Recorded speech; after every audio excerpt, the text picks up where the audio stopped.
नमस्ते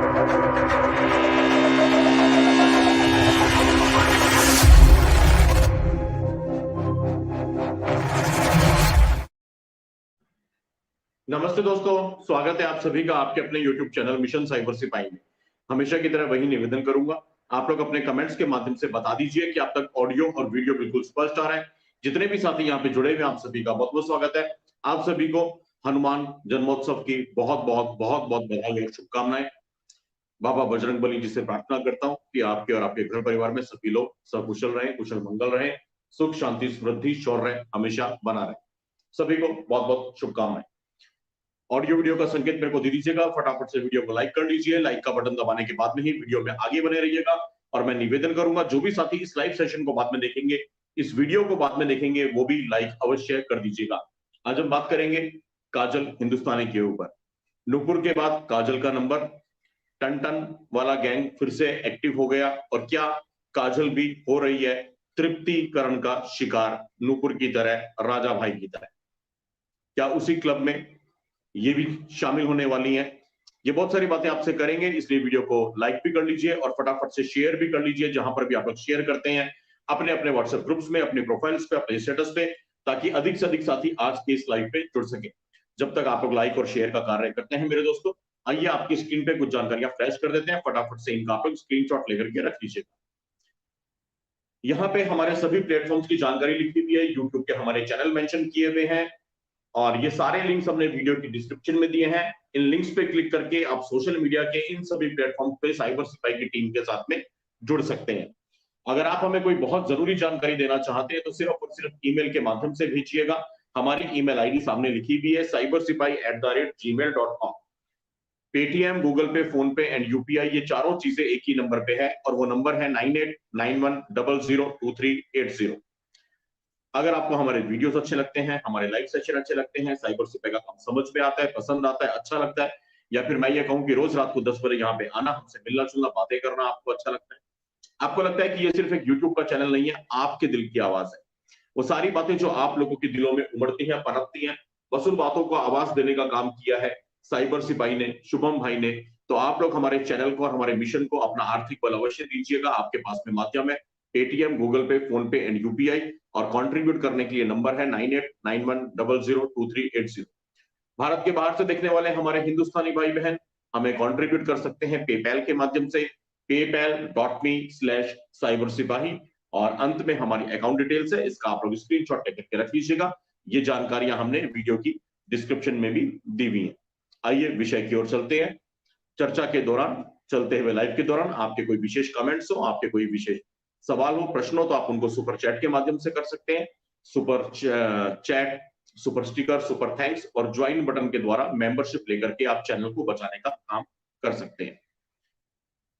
ये देखिए, काजल हिंदुस्तानी, आप सबने नाम सुना होगा, आई एम श्योर।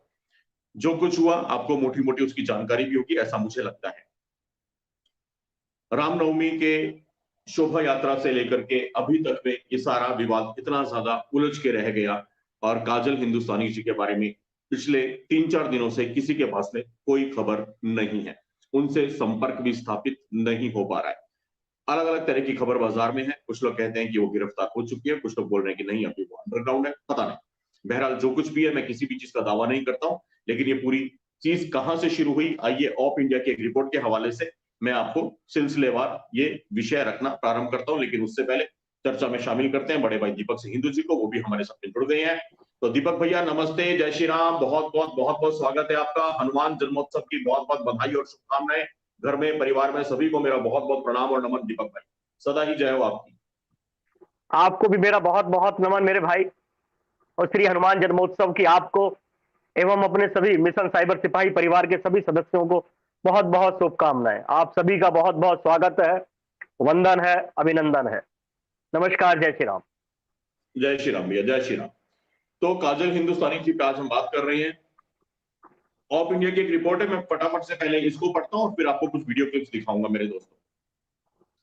जैसे नुपुर शर्मा को इस्लामी जिहादियों के आगे झोंका, अब वही सेम ट्रिक काजल हिंदुस्तानी के ऊपर में ट्राई कर रहे हैं ये बागड़ बिल्ले। कौन से? Zubair and company, Zubair and gang, ये पूरा माहौल बना करके काजल को भी नुपुर शर्मा की तरह जिहादियों के आगे झोंक देना चाहते हैं। ये हेडलाइन कहती है ऑफ इंडिया की। अंदर के पेजेस एक बार देख लेते हैं फटाफट से।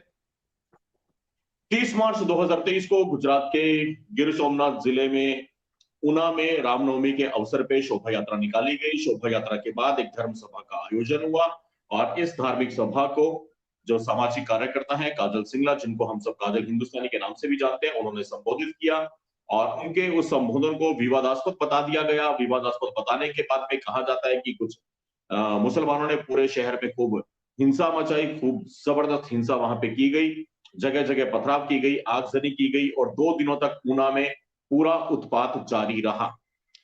और अब काजल के ऊपर, काजल हिंदुस्तानी के ऊपर अपने आप को फैक्ट चेकर कहने वाला LKFC, जिसको आप लोग जानते हैं इस नाम से, अब उसका क्या मतलब है आप लोगों को मालूम ही होगा। तो वो जुबैर और जुबैर सहित उसकी तरह के उसी मानसिकता के बहुत सारे लोग हमलावर हो गए हैं। इस्लामवादी गुजरात समेत देश के कई शहरों में रामनवमी शोभा यात्रा पर हमलों के बाद हुई हिंसा का दोष हिंदुओं पर मढ़ने की कोशिश कर रहे हैं। इस सिलसिले में काजल हिंदुस्तानी को भी निशाना बनाया जा रहा है ताकि ऊना में हुई हिंसा का दोष पूरी तरह से काजल हिंदुस्तानी के सर पे पड़ दिया जाए। और सोशल मीडिया पे अभी आपको दिखाएंगे हम कुछ तस्वीरें। हिंदुत्व वॉच नाम से है एक पेज, मोहम्मद जुबैर, ये लोग काजल हिंदुस्तानी का नाम उछाल रहे हैं। शुक्रवार 31 मार्च 2023 को बड़ी संख्या में मुस्लिम सड़कों पर उतरे और रामनवमी के अवसर पर दिए गए भाषण को विवादास्पद कहते हुए उग्र प्रदर्शन शुरू कर दिया। गौरतलब है कि ये जुमे का दिन था। टन टन से जुदा के नारे भी लगाए गए। बहुत जबरदस्त नारेबाजी वहां पे हुई कि काजल हिंदुस्तानी का टन टन जुदा कर दिया जाए। और एक वीडियो जो सोशल मीडिया पे वायरल हो रहा है, वो क्लिप पहले मैं आपको एक बार दिखा देता हूं। ये सारा क्लिप देख लीजिएगा, कैसे ये जाहिल लोग सड़कों पे उतर के, जरा कोई बात हो या ना हो, बस एक ही नारा है, टन टन जुदा, टन टन जुदा, टन टन जुदा।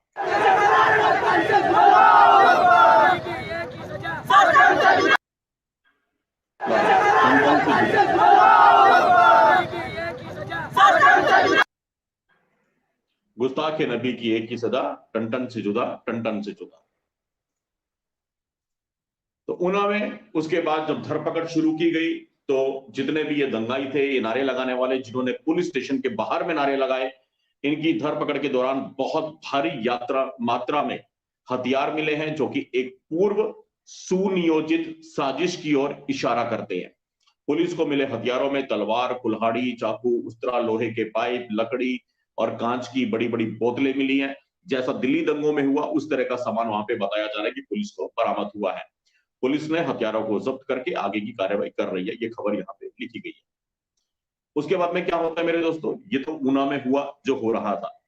आपको मालूम था 1 और 2 अप्रैल को दिल्ली में तुफैल जी का एक कार्यक्रम था हिंदू जागृति सम्मेलन के नाम से, और उस कार्यक्रम में भी काजल हिंदुस्तानी का आना हुआ। काजल हिंदुस्तानी का वहां पे एक वक्तव्य रखा गया था, उन्होंने भी वहां पे सभा को संबोधित किया। तो 1 और 2 अप्रैल को तुफैल जी के कार्यक्रम में जब काजल हिंदुस्तानी ने अपना वक्तव्य दिया, अपना संबोधन दिया, उसके बाद में ये गैंग एक्टिव हो गया, जुबैर वाला गैंग, हिंदुत्व वॉच। इन्होंने उस पूरी सभा को लेकर के लिखा है, eight Hindu Jagriti Sammelan Kajal Singla also known as Kajal Hindustani a repeat offender delivered hate speech targeting Muslims and called on Hindus to wake up and pick arms to defend themselves। यानी कि ये बोलते हैं कि हिंदू जागृति सम्मेलन जो कि आयोजित किया गया था, उसमें काजल हिंदुस्तानी ने, जो कि बार बार इस तरह की हरकतें करती हैं, ऐसा यहाँ पे लिखा गया हिंदुत्व वॉच की तरफ से, उसने वहां पे हेट स्पीच दी मुसलमानों को टारगेट करते हुए और हिंदुओं को बोला कि शस्त्र उठाओ। सच क्या है वो भी मैं आपको भी दिखा देता हूं। इसके बाद में मोहम्मद जुबैर भी एक्टिव हो गया। मोहम्मद जुबैर ने इसको रीट्वीट करते हुए, शेयर करते हुए लिखा कि उठो हिंदुओं, शस्त्र अपने आप उठाओ, अपनी रक्षा आप करो। और ये लिखता है क्या ये हिंदुओं को भड़काने की बात नहीं है, शस्त्र उठाने को कहना। दिल्ली पुलिस को टैग करके मोहम्मद जुबैर ने सुपारी पत्रकारिता का काम कर दिया। हमेशा की तरह सुपारी पत्रकारिता मतलब टारगेट दे दिया अपनी कौम को। ये जो सड़क पे आने वाले हैं ना, टन टन जुदा, टन टन जुदा, टन टन जुदा, ये बेसिकली दिल्ली पुलिस को तो ट्वीट किया, लेकिन टारगेट दे दिया अपनी उस फ्रंट आर्मी को जो जमीन पे टन टन जुदा के नारे लगाती है, लाखों की भीड़। उस हुजूम को नाम दे दिया कि तुम्हारा अगला शिकार काजल हिंदुस्तानी है, ये मोहम्मद जुबैर का काम करने का स्टाइल है मेरे दोस्तों। अब तक आप लोग समझ गए हो। बहरहाल इसी बीच में एक इंटरव्यू हुआ 2 तारीख को, इंडिया टीवी देश का एक बड़ा चैनल है, उसपे काजल जी का एक इंटरव्यू जिसको आप लोगों ने शायद देखा भी होगा, और उसमें लोगों को लगा था कि वो हुना के बारे में जब उनसे सवाल किए जाएंगे वो अपना कोई पक्ष रखेंगी, वहां पे सफाई देंगी, शायद कोई क्षमा याचना कर ले। लेकिन जितने बिंदास तरीके से काजल हिंदुस्तानी ने वहां पे अपनी बात रखी वो बहुत ही काबिल तारीफ है। आप उसको पूरा इंटरव्यू देखिएगा, मैं उसके कुछ अंश अभी आपको दिखाने वाला हूं। और उस इंटरव्यू में उनसे जब बात की गई तो उन्होंने बोला कि मैं उनकी लव जे लैंड जे जैसे मंसूबों के खिलाफ में बोल रही हूँ, इसलिए मुझे नहीं लगता कि मैंने कुछ भी गलत कहा है या हेट स्पीच दी है। और काजल ने कहा कि जब मैं मुस्लिम समाज में महिलाओं के फायदे के लिए यूसीसी की बात करती हूं तो लोगों को बुरा लगता है। ये सारी बातें काजल ने वहां पे कही, मैं आपको क्लिप भी दिखा देता हूं। काजल ने हिंदुओं को खतरे से सामना करने के लिए शस्त्र उठाने की बात कही है, ना कि किसी पे हमला कहने की बात की है। काजल आत्मरक्षा की बात कर रही है, लेकिन इसके तुरंत बाद प्रोपोगेंडा पोर्टल ऑल्ट न्यूज के सह संस्थापक और तथाकथित एल फैक्ट चेकर मोहम्मद जुबैर ने हिंदुत्ववाद के वीडियो को शेयर किया और दिल्ली पुलिस को टैग करते हुए लिख दिया कि ये हिंदुओं को भड़काने की काम है। गौरतलब है कि 2 अप्रैल के बाद से काजल हिंदुस्तानी किसी भी सोशल मीडिया हैंडल पे नहीं देखी गई है। अब यहां से बात को समझिएगा, 2 अप्रैल के बाद से काजल हिंदुस्तानी जी को सोशल मीडिया में नहीं देखा गया, उनकी कोई पोस्ट नहीं देखी गई और ऑफ इंडिया की टीम ने उनसे संपर्क करने की कोशिश की है, लेकिन उनसे कोई संपर्क नहीं हो पाया है। मैंने भी आज के इस लाइव के लिए काजल जी से संपर्क करने का प्रयास किया, लेकिन मेरा भी उनसे कोई संपर्क नहीं हो पाया। अब यह देखना होगा कि काजल हिंदुस्तानी की आगे की जिंदगी क्या नुपुर शर्मा की तरह जिहादियों से डरकर छिपने में गुजरेगी, या इस बार स्थिति बिगड़ने से पहले सरकार और सिस्टम द्वारा कुछ कदम उठाए जाएंगे। ये थी ऑफ इंडिया की रिपोर्ट। अब मैं अपनी बातें आपसे करूंगा। देखिए, सरकार और सिस्टम क्या कदम उठाएंगे। गुजरात में भी भाजपा की सरकार, केंद्र में भी भाजपा की सरकार, नुपुर शर्मा भी भाजपा की प्रवक्ता और काजल हिंदुस्तानी, जितना उनको मैंने देखा है, सुना है, समझा है, आप लोगों ने भी देखा सुना समझा होगा, वो कट्टर मोदी प्रशंसक, कट्टर मोदी प्रचारक, पूरी तरह से बीजेपी का प्रचार करते आई हैं अपने जीवन में। और गुजरात में अभी गुजरात के जो चुनाव हुए उसमें भी सभी ने देखा कि भाजपा के लिए हर जगह वो प्रचार कर रही थी और उन्हीं के साथ में ऐसा हो रहा है। तो यहां पे मेरा सवाल है कि क्या ये तृप्तिकरण का शिकार हो रही हैं।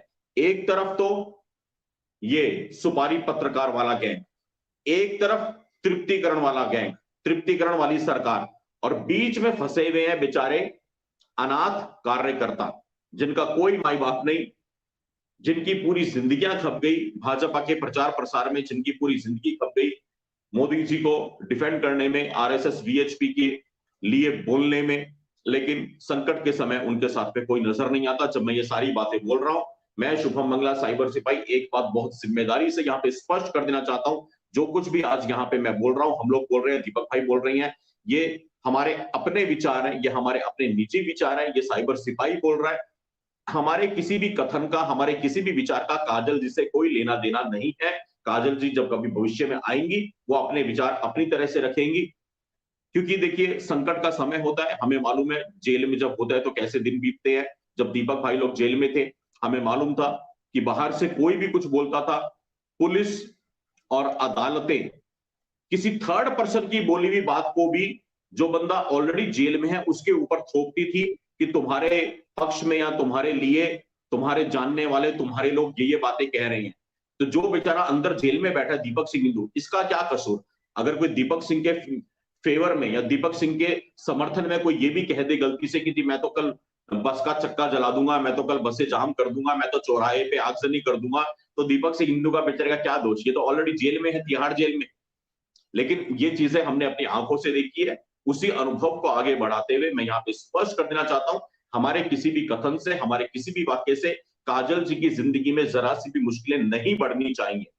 हम जो कुछ कह रहे हैं वो हम अपनी सोच से कह रहे हैं, अपनी कैपेसिटी में कह रहे हैं। हमारे किसी भी विचार का काजल जी से कोई लेना देना नहीं है।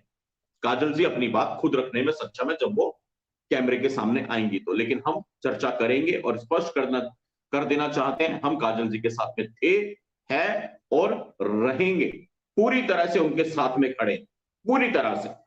दीपक भाई, एक बार मैं आपका ओपनिंग स्टेटमेंट लूंगा, फिर कुछ वीडियो क्लिप्स यहां पे दिखाऊंगा। 3-4 वीडियोस दिखाने जरूरी है।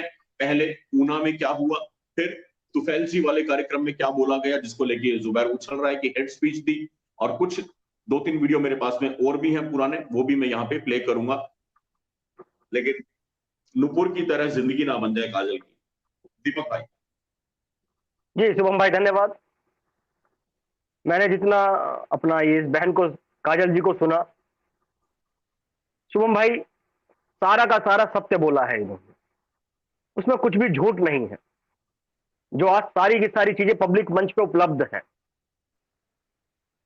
क्या इस देश के अंदर एलजे नहीं हो रहा है? क्या नाम बदलकर, अपने मजहब को छुपाकर, हिंदू बहन बेटियों को प्यार के झूठे जाल में फंसाकर नहीं ले जाया जा रहा है? क्या इस देश के अंदर सरकारी संपत्तियों पर, मस्जिद मदरसों के नाम पर अवैध अतिक्रमण कब्जे नहीं हो रहे हैं? शुभम भाई, क्या इस देश के अंदर यदि कोई सच्चाई बोल दे तो उसके खिलाफ हजारों की भीड़ सड़कों पर उतरकर, जो आज एक आपने शब्द निकाला है, बिल्कुल ठीक है, सहमत हूं, टन टन के नारे नहीं लगाए जा रहे हैं? तो गलत क्या बोला है, या उस बहन ने क्या क्या बोला है? ये तो सारी चीजें उपलब्ध हैं आज। सैकड़ों न्यूज चैनल इन सारी बातों को बोल रहे हैं, सोशल मीडिया पर भरे पड़े हैं। आप देखिए, उन लोगों के खुद के इंटरव्यू भरे पड़े हैं कि हाँ जी, हमें एलजे के लिए पैसा दिया जाता है, यहां से पैसा मिलता है। अतिक्रमण की सैकड़ों वीडियोस भरी पड़ी हैं। तो फिर कहां गलती क्या है? और यदि कोई सच बोल रहा है शुभम भाई, तो उसका तो प्रोत्साहन करना चाहिए, उसका तो मनोबल बढ़ाना चाहिए। पर इस देश के अंदर मुझे तो समझ में नहीं आ रहा कौन सा सिस्टम चल रहा है कि जो सच बोलेगा उसको उठाकर जेल की सलाखों के पीछे डाल दिया जाएगा, या उसके खिलाफ टन टन के नारे लगा दिए जाएंगे कि हाँ भाई चलो, तुमने तो गलत बोल दिया। या इस देश के अंदर एक सिस्टम बन गया है कि एक समुदाय विशेष इस देश के अंदर कुछ भी करे तो उसके खिलाफ कुछ नहीं बोलना, मुंह पर चुप्पी साध लेनी है। यदि कोई ऐसा नोटिस निकाल दिया जाए, ऐसा कोई बिल पास कर दिया है, तो भी हमें बात समझ में आ जाएगी, भाई एक विशेष समुदाय यदि कुछ भी करे इस देश के अंदर तो हमें कुछ नहीं बोलना, हम शांत रहेंगे। तो भी बात समझ में आती है कि हाँ भाई चलो, एक ऐसा सिस्टम बना हुआ है कि यदि हम वो कुछ भी करें और यदि हम बोलेंगे तो हमारे खिलाफ कानूनी कार्रवाई हो जाएगी, तो हम चुप रहेंगे। पर शुभम भाई, जो सत्य है उसको कब तक छुपाएंगे हम लोग? और यदि दीपक सिंह हिंदू नहीं बोलेगा, शुभम मंगला नहीं बोलेगा, तो क्या दुनिया आंखों पे पट्टी बांध लेगी? आज सारी दुनिया इस विषय पर बात कर रही है। सारी दुनिया अपनी अपनी कंट्रियों को बचाने के लिए, अपनी अपनी कंट्रियों के लोगों को बचाने के लिए जोर प्रयास कर रही है। तो हम क्यों नहीं इस विषय पर बात करें? हम क्यों नहीं उन चीजों का विरोध करें जो खुलेआम हो रही हैं? समाज आज जागरूक हो रहा है, समाज समझने लगा है क्या सही क्या गलत है, तो उन पर छोड़ दो ना। और ये जो लोग हैं, इनको किसने हक दे दिया शुभम भाई? वैसे तो ये लोग संविधान की बात करते हैं, तिरंगे की बात करते हैं, न्यायपालिका की बात करते हैं, तो तुम सड़कों पर उतरकर तो इस प्रकार के नारे लगा रहे हो? नारे ही नहीं लगा रहे। नुपुर शर्मा के बाद शुभम भाई लगभग 5-7 लोगों का कत्ल हो गया इस देश के अंदर। तो तुम जज बन गए हो, तुम खुद ही फैसले लोगे और खुद ही सजा दोगे? तो फिर इस देश के अंदर संविधान या न्यायपालिका या कानून व्यवस्था का मतलब क्या रह गया? ये सिस्टम शुभम भाई ठीक करने की आवश्यकता है। आज देश की राजधानी दिल्ली के अंदर चाहे रामनवमी की शोभा यात्राएं हो, चाहे श्री हनुमान जन्मोत्सव की शोभा यात्राएं हो, बहुत सारी तो पहले पर पुलिस परमिशन नहीं मिली, और जहां मिली भी पुलिस परमिशन तो पहले रूट चेक करे गए। तो क्या आज हम शुभम भाई, आज हम जब लगभग 100 करोड़ हैं, आज हम अपने देश के अंदर शोभा यात्राओं को नहीं निकाल सकते, तो क्या गारंटी है शुभम भाई आने वाले 15, 20, 50 सालों के बाद इस देश के अंदर हम अपनी पूजा अर्चना कर पाएंगे, अपनी और कोई पद्धति को निभा पाएंगे? यह चिंतन का विषय है कि आखिर क्यों हम इस विषय से डर जाते हैं कि भाई यदि उस कॉलोनी, उस बस्ती, उस इलाके में जाएंगे तो वहां दंगा हो जाएगा। क्यों दंगा हो जाएगा? ये कौन सी विचारधारा है जो राम के नाम से दंगा करने पर उतारू है, राम के नाम पर पथराव करने को उतारू है? उसी विचारधारा को तो लोगों तक बताना है कि भाई ये लोग हैं और ये इसलिए कर रहे हैं। तो फिर भाईचारे वाली बात कहां रह गई? खत्म करो ना ये झूठा ढकोसला भाईचारे वाला। जब हमारी शोभा यात्राओं से आपत्ति है तो फिर भाईचारे का झूठा खेल क्यों खेला जा रहा है इस देश के अंदर? सच्चाई लोगों तक क्यों नहीं बताई जा रही कि भैया आपको यदि शोभा यात्रा निकालनी है तो आप अपनी बस्तियों में से निकालिए। यदि उन बस्तियों में से आप निकालोगे तो वहां प्रॉब्लम हो जाएगी। वहां एक नोटिस बोर्ड बाहर लगा दिए जाए कि भाई ये इलाके आपके इलाके नहीं है और आप यहां से यात्रा निकालें, इन यात्राओं को रूट को डाइवर्ट कर दे, यहां से निकालें। ये धीरे धीरे करके पाकिस्तान बांग्लादेश होते चले जा रहे हैं, क्योंकि यहां पर जो रहने वाले लोग हैं वो ना भगवान श्री राम को मानते हैं, ना श्री हनुमान जी को मानते हैं, ना यहाँ के कानून को मानते हैं, ना यहाँ के संविधान को मानते हैं। वो केवल अपने लाभ के लिए केवल ढिंडोरा करते हैं संविधान का या यहाँ की कानून व्यवस्था का, बाकी उनका किसी से कोई लेना देना नहीं है। आज काजल जी के साथ खड़े होने की शुभम भाई आवश्यकता है। यदि ये बहन भी नुपुर शर्मा की तरह बैठ गई तो कौन कौन महिला कोई निकलकर बाहर आएगी? बहुत कम महिलाएं हैं जो इतनी मर्दानगी के साथ काम को कर रही है। यदि ये भी बैठ गई तो भारत माता की जय मानो। जी शुभम भाई, आप कुछ कह रहे थे। दीपक भाई मैं सहमत हूं, लेकिन सवाल अब ये उठता है, ये सारी चीजें सबको मालूम है जो हम बोल रहे हैं और आश्चर्य और कितने लोग बोल रहे हैं। सवाल ये उठता है कि सरकार किसकी है? भाई गुजरात का ये केस है, गुजरात में भाजपा की सरकार। नुपुर शर्मा किस पार्टी की कार्यकर्ता थी? बीजेपी की कार्यकर्ता थी। और बीजेपी के लिए दीपक भाई हमने इतनी क्लोजली देखा नुपुर शर्मा जी के कार्य को 2014 में नरेंद्र मोदी जी को प्रधानमंत्री के पद तक लाने के लिए जो एक बहुत बड़ा काम किया गया, उसमें कई नाम थे, लेकिन अपनी आंखों से देखा हुआ बताते हैं, जितना हमने सोशल मीडिया को मॉनिटर किया था, नुपुर शर्मा जी ने बहुत अपनी जी जान लगा दी थी मोदी जी को पीएम पद पे लाने के लिए, और बहुत उनकी तपस्या थी और इतना बेबाकी से वो टीवी पे बातें बोलती थी। और नुपुर शर्मा ने जो कहा था रहमानी के सामने, वो स्टेटमेंट आज तक मुझे याद है, आप कहेंगे मैं उसको प्ले कर दूंगा।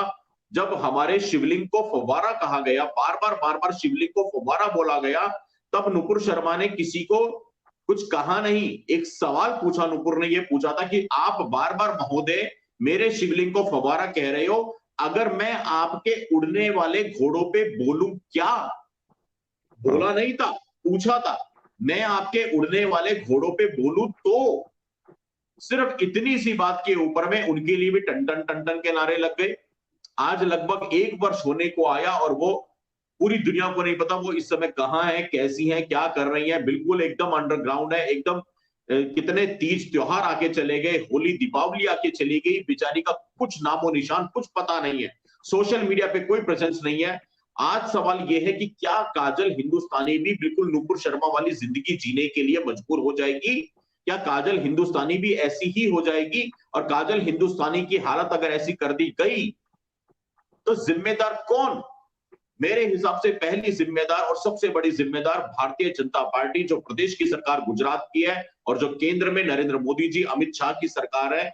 मैं यह सवाल पूछता हूं दीपक भाई, उनकी जिम्मेदारी क्यों नहीं? अगर बीजेपी जिम्मेदार नहीं तो कौन जिम्मेदार? भाई जुबैर ने अपना काम कर दिया, दीपक भाई इन लोगों ने अपना काम कर दिया, जो ये टन टन वाले गैंग के जो पीछे अब्बा बैठते हैं, जो टारगेट किलिंग का काम करते हैं, जो सुपारी पत्रकारिता का काम करते हैं, उन्होंने अपना कार्ड खेल दिया। उन्होंने अपनी भड़काऊ जनता को, अपनी ये जिहादियों को टारगेट दे दिया, एक सिक्का उछाल के उनके सामने रख दिया। लेकिन बकरी असल में किसने मरवाई? शिकार किसने करवाया? वो तो सरकारों का दोष है ना। सरकार क्यों प्रोटेक्ट नहीं कर पा रही? और सरकार अगर अपने कार्य, और बड़ा सवाल यह है दीपक भाई, अगर सरकार अपने कार्यकर्ता को प्रोटेक्ट नहीं कर पाएगी, छोड़ो मैं कहता हूं आम आदमी को, आग लगा दो शुभम मंगला में, आग, क्षमा कीजिएगा, और साइड में कर दी, क्षमा कीजिए, सॉरी वो फ्लो में निकल, आग लगाओ शुभम मंगला को, साइड में कर दो दीपक सिंह हिंदू जी को, क्षमा कीजिए भैया, है ना, वो फ्लो में निकल रहा था।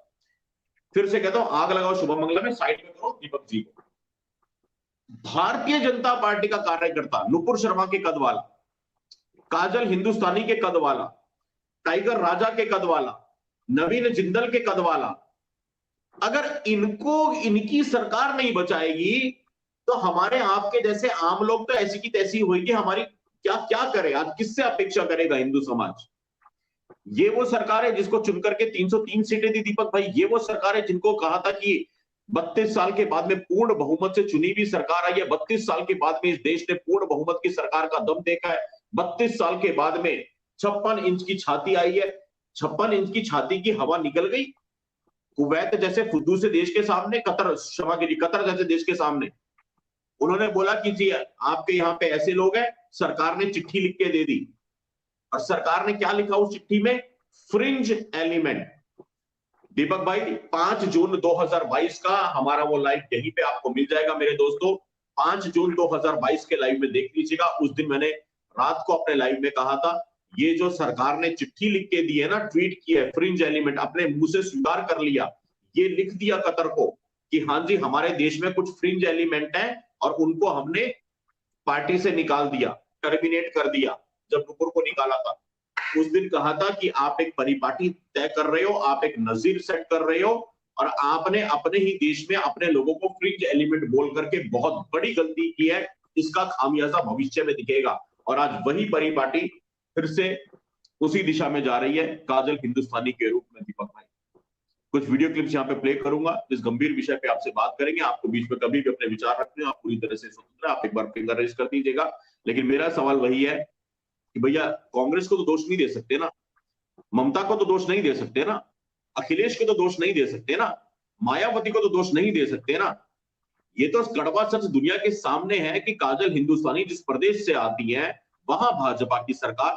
मजे की बात, ऊना में कार्यक्रम जिसने करवाया वो कार्यक्रम करवाने वाले सब भाजपा समर्थक लोग थे। भाई वीएचपी ने कार्यक्रम ऑर्गेनाइज करवाया, आरएसएस ने कार्यक्रम ऑर्गेनाइज करवाया, काजल जी के सारे प्रोग्राम करवाने वाले यही लोग होते हैं। आरएसएस वीएचपी के लिए ही वो काम करती है। आरएसएस बीजेपी के ही प्रचारक हैं काजल जी एक तरह से। उनके जितने भी कार्यक्रम है वो आरएसएस वीएचपी के बैनर के तले होते हैं। अब ना आरएसएस का कोई बयान है, ना वीएचपी का कोई बयान है, ना आरएसएस कहीं दिखती साथ में, ना वीएचपी कहीं दिखती, ना बीजेपी कहीं पे दिखती। खबरें आ रही हैं कि इतनी गंभीर धाराओं में उनपे केस लगा दिए गए और खबरें तो यहां तक भी हैं कि उनको गिरफ्तार कर लिया गया। अब बताओ क्या करेगा दीपक सिंह, क्या करेगा शुभम मंगला, क्या करेगा एक आम आदमी? इन विषयों पे तो बोलना बंद कर देना चाहिए तुरंत, इमीडिएट इफेक्ट से। सबसे सेफ आज की तारीख में अगर कुछ है, सबसे सेफ अगर कुछ है बोलना है तो आप तो एंटी मोदी बोलते रहो, मैं तो कहता हूं उससे सेफ कुछ है ही नहीं। कुछ भी बोलते रहो, कुछ बाल बांका नहीं करने वाला आपका। जी दीपक भाई। जी शुभम भाई, शुभम भाई वैसे तो मैं शतरंज का खिलाड़ी नहीं हूं, पर मैं कभी कभी अपने दोस्तों को खेलते देखता हूं शतरंज। तो उसमें क्या करते हैं कि पहले लोग अपने सिपाही, जो उसके बाद हाथी घोड़े, उसको मरवाना शुरू कर देते हैं। और उसके बाद क्या होता है, लास्ट में ना राजा बचता है ना वजीर बचता है। ऐसा ही शुभम भाई जीवन है। हमारे वो सिपाही, वो हमारे वो हाथी, हमारे वो घोड़े ही हमारी ताकत है, जिनको हम आसानी से बलिदान कर देते हैं। अरे नहीं ठीक है, इससे कोई नुकसान नहीं, इसे जाने दो, इससे कोई नुकसान, इसे जाने दो। शुभम भाई धीरे धीरे करके आगे हमारी आगे वाली रोक बिल्कुल खाली हो जाती है। हम स्वयं फ्रंट पर आ जाते हैं। फिर जो साथ में खड़े हुए साथी रहते हैं, फिर उनका बलिदान शुरू होता है। अब हाथी जाने दो, अब घोड़ा जाने दो, अब ऊंट जाने दो, और बाद में हम केवल दो रह जाते हैं, वजीर और राजा। उसके बाद भी इसे भी जाने दो। उसके बाद पतन होता है शुभम भाई, खेल खत्म हो जाता है। ऐसा ही जीवन है।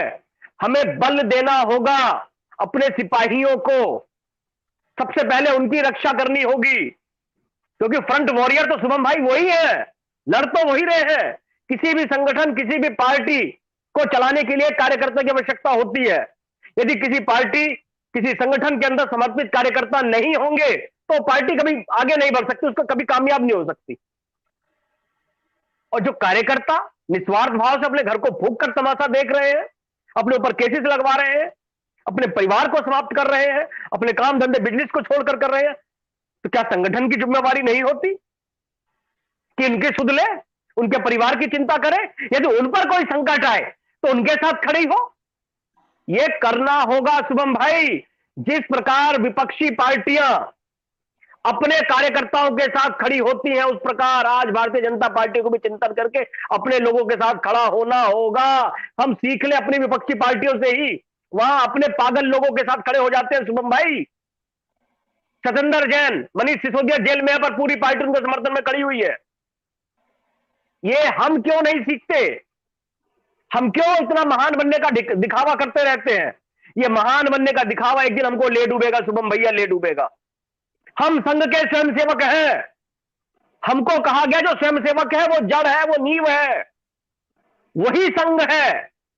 और जिस दिन वही समाप्त हो जाएगा तो संघ क्या बचेगा? स्वयंसेवक के ऊपर ही तो सारा खेल है।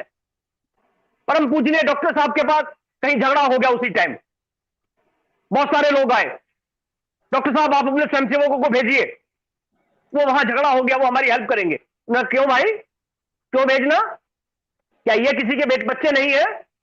क्या इनका कोई भाई बहन नहीं है? हाँ, आप आगे चलो, आप आगे लो, उसके बाद हमारा कार्यकर्ता, हमारा स्वयंसेवक आएगा। पीछे से नहीं, आगे से जान देने के लिए नहीं। ये डॉक्टर हेडगेवार जी की विचारधारा है कि अपना स्वयंसेवक, अपना कार्यकर्ता पहले हर सुख दुख में उसके साथ हमें खड़ा होना होगा। और शुभम भाई वो भी तब जब राष्ट्र के लिए लड़ रहा हो, सत्य के लिए लड़ रहा हो, धर्म के लिए लड़ रहा हो। व्यक्तिगत स्वार्थ किसके अंदर नहीं होता?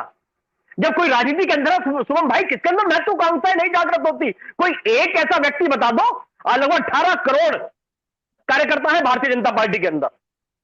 क्या 18 करोड़ कार्यकर्ताओं के अंदर एक नहीं होता होगा कि हाँ भाई हमें भी काउंसलर, एमएलए, एमपी का टिकट मिलेगा? ये तो महत्वाकांक्षाएं तो सबके अंदर होती है, स्वाभाविक है, होनी भी चाहिए, आदमी तभी आगे बढ़ता है। पर हम उन लोगों को आगे ना बढ़ाकर उनको कमजोर करना शुरू कर दे। अपने लोगों को, शुभम भाई, मैं बार बार कहता हूं, हमें अपने लोगों को बल देना होगा। चाहे दीपक सिंह हिंदू खुद भूखा रहे, खुद प्यासा रहे, पर अपने साथियों को ताकतवर बना के रखता है, उनको अपने से मजबूत करके रखता है। ये स्वभाव होना चाहिए सबके अंदर। हम चाहे किसी भी परिस्थितियों में रहे, हम चाहे किसी भी हालात में रहे। शुभम भाई, मैंने खुले मंच से आज मैं बोल रहा हूं, दीपक सिंह हिंदू यहां पर, मेरे अपने भी देख रहे होंगे, मेरे बहुत पुराने साथी भी देखते हैं, क्योंकि सबको मैं लिंक भेजता हूं। खुले मंच से दीपक सिंह हिंदू यहां बोलता है, कोई एक 32 वर्ष में कोई एक व्यक्ति बता दे कि दीपक सिंह हिंदू ने कभी व्यक्तिगत कार्य के लिए किसी को फोन करा हो। कोई एक व्यक्ति बता दे कि दीपक सिंह हिंदू हाँ जी आपने व्यक्तिगत कार्य के लिए करा हो। हाँ, पर यदि किसी कार्यकर्ता में संकट आएगा, किसी साथी में संकट आएगा, तो शुभम भाई छाती पे चढ़कर फिर काम करवाना आता है। हाँ भाई, कार्यकर्ता की बात है, साथी की बात है, और आपको करना होगा। किस लिए? हमें कुछ नहीं चाहिए किसी से, हम तो भारत माता का कार्य कर रहे हैं मेरे भैया, अपने धर्म के रक्षण का कार्य कर रहे हैं। और हम इस बात को बहुत अच्छी तरीके से जानते हैं, हम भगवान श्री कृष्ण के शिष्य हैं, श्रीमद् भागवत गीता को बारे में हम जानते हैं कि ना कुछ लेकर आए थे ना कुछ लेकर जाएंगे। शुभम भाई, अपनी इन्हीं आंखों से बहुत बड़े बड़े पदों के लोगों को, जिनका सामने सारी दुनिया नतमस्तक होती थी, सारी दुनिया झुकती थी, बड़े बड़े सुंदर लोग, बड़े बड़े ताकतवर लोग, बड़े बड़े सम्मान वाले लोग, अपनी आंखों के सामने मिट्टी में मिलते देखा है। शुभम भाई, मिट्टी में मिलते देखा है। अंत तो सबका है, जो इस धरती पर आया अंत सबका है। कोई धरती पर ऐसा नहीं है जिसका अंत ना हो, चाहे राजा हो, चाहे रंग हो, कोई भी हो। इस बात को हमें स्वीकार करना होगा और अपने लोगों के साथ खड़ा होना होगा। और सबसे पहली बात, सत्य के साथ खड़ा होना होगा। जो भी साथी सत्य का साथ दे रहे हैं, ये खड़ा होना ही होगा, हर कीमत पे खड़ा होना होगा। क्या शुभम भाई, हमको संविधान के अंदर भी कुछ ना कुछ बदलाव करना पड़ जाए, पर अपने लोगों के साथ खड़ा होना ही होगा। किसी भी कीमत पर हम उनको अकेला नहीं छोड़ सकते। यदि अकेला छोड़ेंगे तो कोई नहीं बचेगा शुभम भाई। पहली पंक्ति हमारी खाली हो जाएगी और अगला नंबर हमारा, और भारत माता की जय, सब कुछ जीरो हो जाएगा और ये देश पुनः राष्ट्र विरोधी शक्तियों के हाथों में चला जाएगा। सवाल वही है दीपक भाई कि कब तक 1 साल होने को आया नुपुर शर्मा वाले इंसिडेंट को, आपने अतीत से नहीं सीखा, आपने राजा सिंह वाले केस में नहीं सीखा।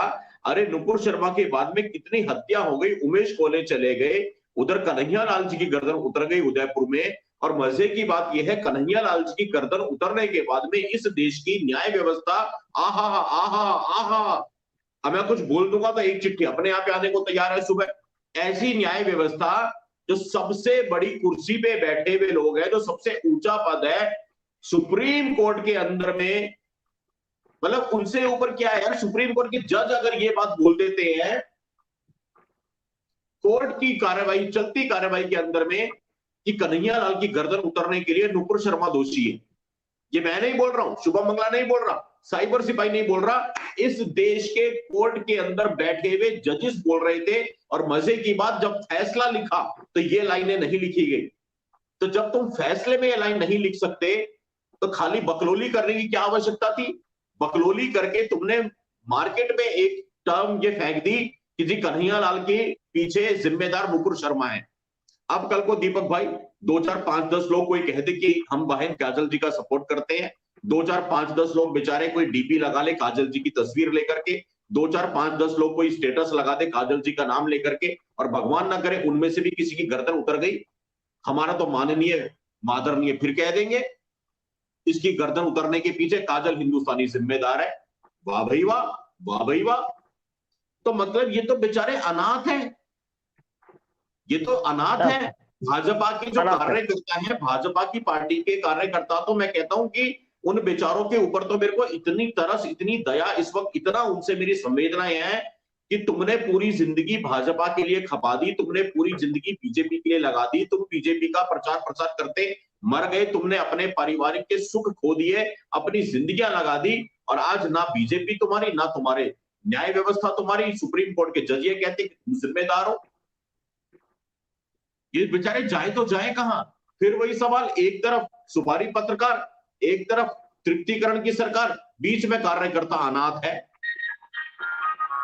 ये तो ऐसा कड़वा सत्य है जिसको एक दिन सबको स्वीकार करना पड़ेगा, और ये कड़वे सच को बीजेपी को आत्मचिंतन करके इस पे विचार करना पड़ेगा, वरना बीजेपी अपने कोर वोटर्स को खो देगी। ये कड़वा सच बोल रहा हूं मैं। बीजेपी के कोर वोटर्स वही हैं जो इससे प्यार करते हैं। आप तृप्तिकरण कितना भी कर लो, योगी जी की बात बिल्कुल मेरे को याद आती है। योगी जी ने स्पष्ट कहा था कि चांदी के थाल में 10 तरी में अपना कलेजा भी काट के रख दोगे, अपना कलेजा भी परोस दोगे, तो भी वो आपको नहीं चाहेंगे, तो भी वो आपको वोट नहीं देंगे।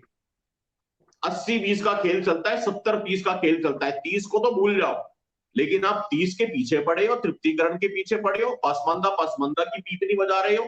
पसमंदा की पीपनी बजाने के चक्कर में अपनी नुकुर मरवा दो, अपना राजा मरवा दो, अपना नवीन जिंदल पिटवा दो, अपनी काजल हिंदुस्तानी मरवा दो। ये क्या है दीपक भाई? ये तो नहीं चल पाएगा ना। ये तो मतलब बिल्कुल ही, मैं क्या बताऊं। आइए कुछ वीडियो क्लिप्स दिखाता हूं मेरे दोस्तों आपको। ये वीडियो देखिएगा, आप बताइए इसमें क्या गलत बोला है काजल जी ने। जिस इवेंट को लेकर के ये सुपारी पत्रकार इनको टारगेट कर रहा है, जो सुपारी पत्रकार इनके लिए बोल रहा है कि भाई हेट स्पीच दी है, मुझे नहीं पता हेट स्पीच की क्या परिभाषा होती है। एक एक शब्द जरा सुनकर के देखिए और मुझे बताइए क्या ये हेट स्पीच में आता है क्या? हम कब तक डिफेंस खेलते रहेंगे? मेरे गुरु जो है वो मुझे ये सिखाते हैं कि attack is the best defence. कि मेरा टारगेट हमेशा क्लियर है कि भाई अपना टारगेट है ये जो मलेच्चे है, ये जो जिहादी है, जो 2047 से पहले भारत को इस्लामिक देश बनाने का षड्यंत्र कर चुके हैं, जो खुलकर नारे लगाते हैं कि लड़के लिया पाकिस्तान, हंस के लेंगे हिंदुस्तान। इससे मेरी लड़ाई है। हमारे देश में आज भी हम कहने के लिए तो आजाद है, पर क्या सही मायनों में हम आजाद है? पूरा सिस्टम इनका है। तब उस अंकिता को के हत्यारे शाहरुख को पुलिस पकड़ कर ले जाती है, तब शाहरुख हंसता हुआ पुलिस के साथ जाता है, क्योंकि वो शाहरुख जानता है कि इकोसिस्टम उसकी है और ये चांडाल चौगड़ी उसको बचाएगी। बॉलीवुड वाला रईस जैसी पिक्चर बनाकर अब्दुल लतीफ जैसे आतंकवादी को ग्लोरीफाई करेगी। वो शाहरुख जानता है। ये शाहरुख जानता है कि ये कम्युनिस्ट इस्लामिस्ट ग्रुप इसको बड़े बड़े सुप्रीम कोर्ट के लॉयर दिलवाएंगे। वो ये शाहरुख जानता है। वो शाहरुख जानता है कि ये जो लेफ्ट मीडिया है, इसको भटका हुआ नौजवान या बहुसंख्यकों के अत्याचार से ये ऐसा हुआ या फिर ये मानसिक रोगी है, वो दिखाएगी। वो जानता है। और वो शाहरुख ये जानता है कि नेता आके इसको सिलाई मशीन भी देंगे और करोड़ों रुपए भी देंगे, क्योंकि इकोसिस्टम पूरी इनकी है। इसलिए तो खुलेआम हमारी लड़कियों की हत्याएं हो रही है, हमारी लड़कियां मार दी जा रही है। तो मेरे भाइयों बहनों, हुए सनातन पुण्यों से इसको मत अभिशाप करो। हुए सनातन पुण्यों से इसको मत अभिशाप करो। उठो हिंदुओं, शस्त्र उठाओ, अपनी रक्षा आप करो। कोई बचाने नहीं आएगा। कोई बचाने आता तो किशन भरवाड़ जिसको गुजरात में मार दिया वो होता। कोई बचाने आता तो खुलेआम भारत में गुस्ताखे नबी की एक ही सजा, सर तन से जुदा के नारे लगते। कोई बचाने आता तो मैं गुजरात से आई हूं। गुजरात में जनवरी 18 से फरवरी 18 के बीच में 6 हिंदुओं के मर्डर हो गए हैं। ये गुजरात की दशा है। मैं यहाँ पे हमारे बड़े भाइयों को सुन रही थी, वो बंगाल और केरला की बातें कर रहे थे। आप सोचिए कि गुजरात जैसे राज्य में यदि हमें संघर्ष करना पड़ रहा है तो बंगाल और केरला के कार्यकर्ताओं की क्या हालत हो रही होगी। ऐसा है कि पूरे देश में भी चर्चा का विषय अभी हिंदू राष्ट्र बना हुआ है। ये क्लिप आपने पूरा इंटरनेट पे देखा होगा, इसके कुछ अंश यहाँ पे प्ले किए। मेरे दोस्तों, जितने लोग यहाँ पे जुड़े हुए हैं, आप लोग बताइए क्या इसमें हेट स्पीच जैसा आपको कुछ दिखाई दिया, सुनाई दिया?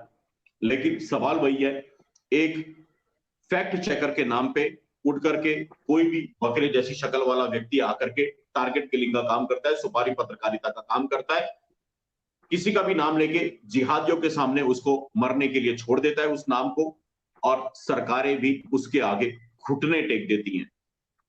धाराएं लग जाती हैं रातों रात, गंभीर धाराएं लग जाती हैं रातों रात।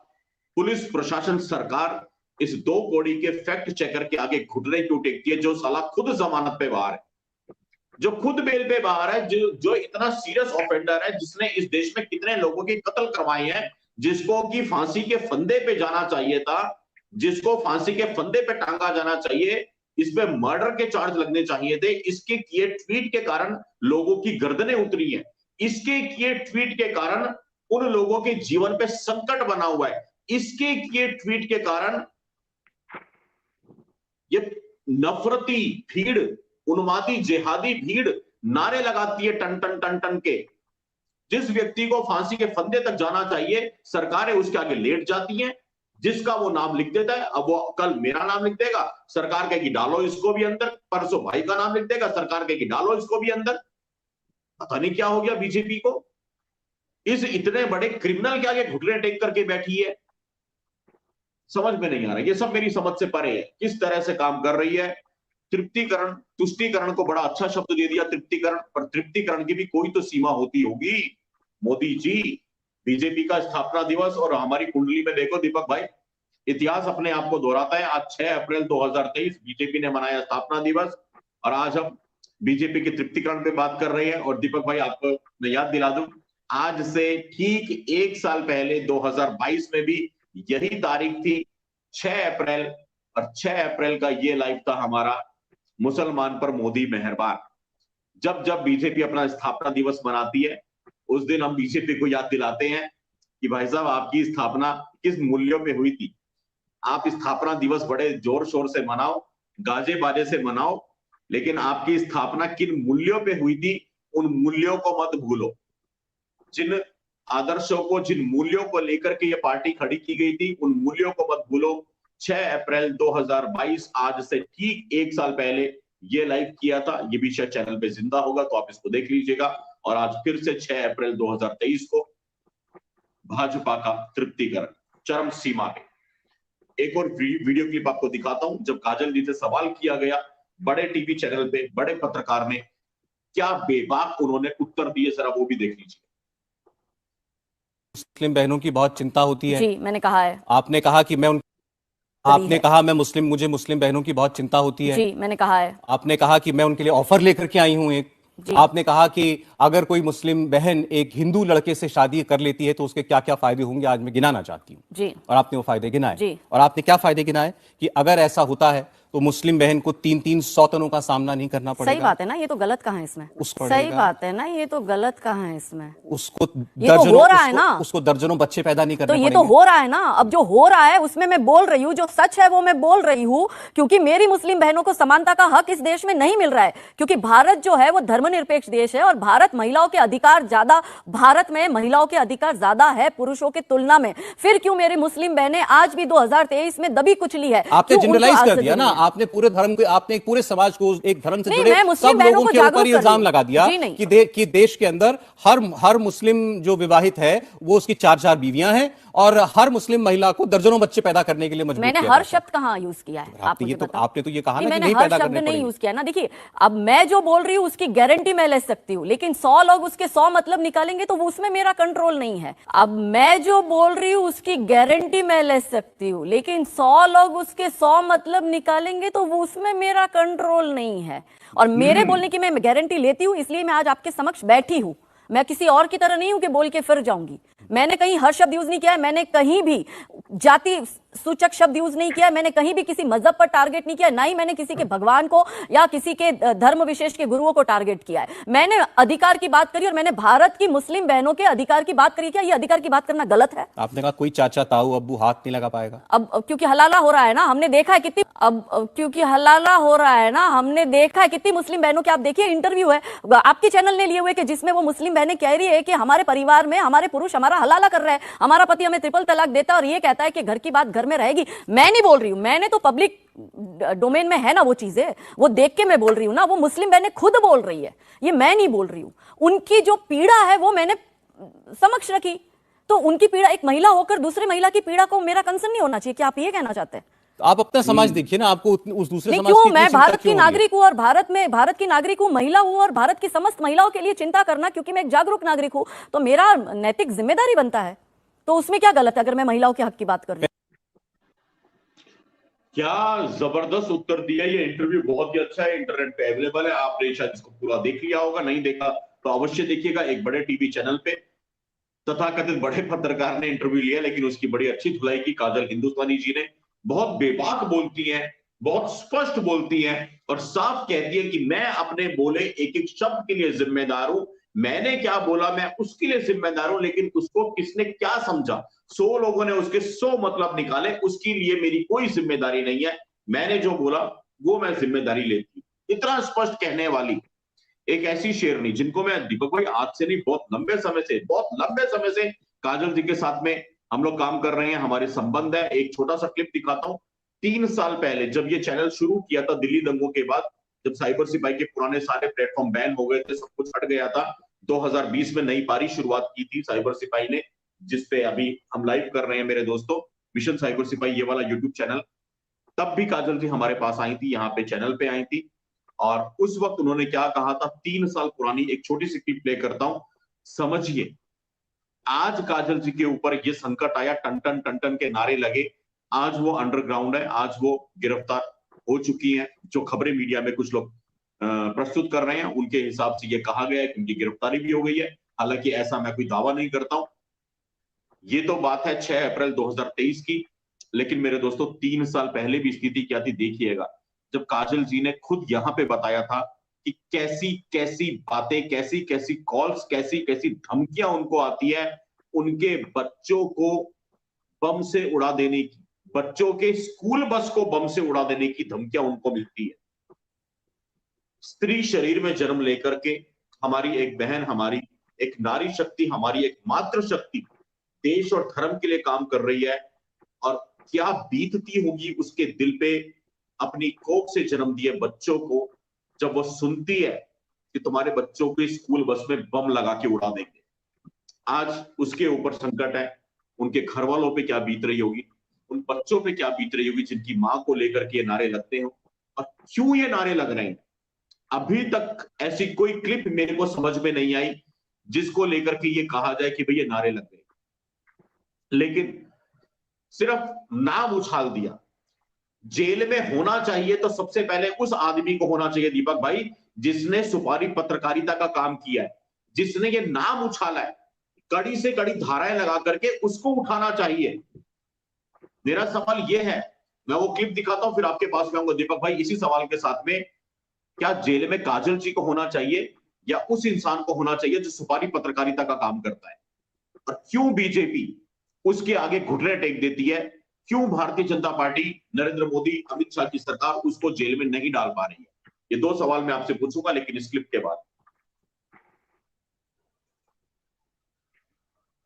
हमें काजल जी कई बार लोग पूछते हैं कि काम करके शांत रहो, हमें काजल जी कई बार लोग पूछते हैं कि हम साइबर सिपाही को सपोर्ट क्यों करें, आप लोग क्या काम करते हो। एंड ट्रस्ट मी, मैं हमेशा ये कहता हूं, भाई लोग आप सपोर्ट करो या मत करो, एक चीज मान लो, हम कुछ नहीं करते, हम धरती के सबसे बुरे प्राणी हैं, हम धरती के सबसे बुरे जीव हैं, हम धरती के सबसे वेले आदमी हैं, हम धरती के सबसे नकली आदमी हैं। ये मानने के बाद अगर आप हमें सपोर्ट करना चाहते हो तो आपका सपोर्ट हमारी सराखों पे है, हम कुछ भी नहीं करते, क्योंकि काजल जी हम जो काम करते हैं दिखा नहीं सकते। मैं आपको बता रहा हूं और आज बता रहा हूं आपकी उपस्थिति में, आप भी सुनेंगे तो शायद यकीन नहीं कर पाएंगे, और मेरे सारे साथी बताएं, इस बात को पहली बार सुनेंगे। गोधरा, आपके राज्य में हुआ वो कांड 27 फरवरी को, जब हमारे लोगों को जिंदा जला दिया गया था। गोधरा से पहले 110 किलो आरडीएक्स के साथ में निजामुद्दीन पे एक बंदा नहीं, आतंकवादी, लश्कर का आतंकवादी, नाम था शहजाद आलम, वो पकड़ा जाता है। वो मेरा रूममेट था, मैं आतंकवादी के साथ रहता था। आज पहली बार पब्लिक लाइफ में कैमरे पे ये बात बोल रहा हूं, बहुत बड़ी बात बोल रहा हूं। अब मैं ये बातें सबको बोलूंगा थोड़ी, भाई मैं क्या करता हूं, इस इशारे में समझ लेना, वो पकड़ा गया, पकड़ाया गया, वो सब आप दर्शकों के विवेक पे है। समझने वाले समझ जाएंगे कि कैसे पकड़ा गया होगा। लेकिन ये अब कोई मुझसे पूछे, काजल जी ये बात हम पब्लिक में कैसे बोले, हम क्या करते हैं, हम नहीं बोल सकते हमारे काम। अब मैं क्या बोलना भी नहीं चाहिए। 18 साल तक क्या मैं ये छाती पीटता रहूं कि भाई लश्कर का आतंकी पकड़वा, क्या यार बचपनी बातें होंगी। तो ऐसे बहुत सारे काम होते हैं जो हमें चुपचाप करने हैं। हमने एक सीरीज चलाई काजल जी, आज मेरा दिल है आपको बताने का, हमारा जगह पूरा नेटवर्क ध्वस्त किया। यू वोंट बिलीव, बॉर्डर पे पाकिस्तान तक जाकर के टेररिस्ट जो सरेंडर किया हुआ था, टेररिस्ट से पूरी की पूरी सीरीज की थी, उनसे बातें करी थी। ये सारी धारा 370 हटने में सरकार आ गई, बहुत कुछ अच्छा हुआ, लेकिन इसके पीछे वर्षों वर्षों की तपस्याएं थी। बहुत सारे ऐसे काम थे, कश्मीरी सीरिया में शायद कभी किसी मेन स्ट्रीम चैनल पे भी नहीं आया, आतंकवादी का इंटरव्यू अभी तक किसी ने नहीं किया। तो मेरे को आपकी इस बात ने वाकई दिल को छू लिया। मेरे को ऐसे लोग बहुत पसंद आते हैं, बहुत अच्छे लगते हैं, जो आती हैं कि भाइयों काम करना है तो चुपचाप शांति से करो, गाओ मत।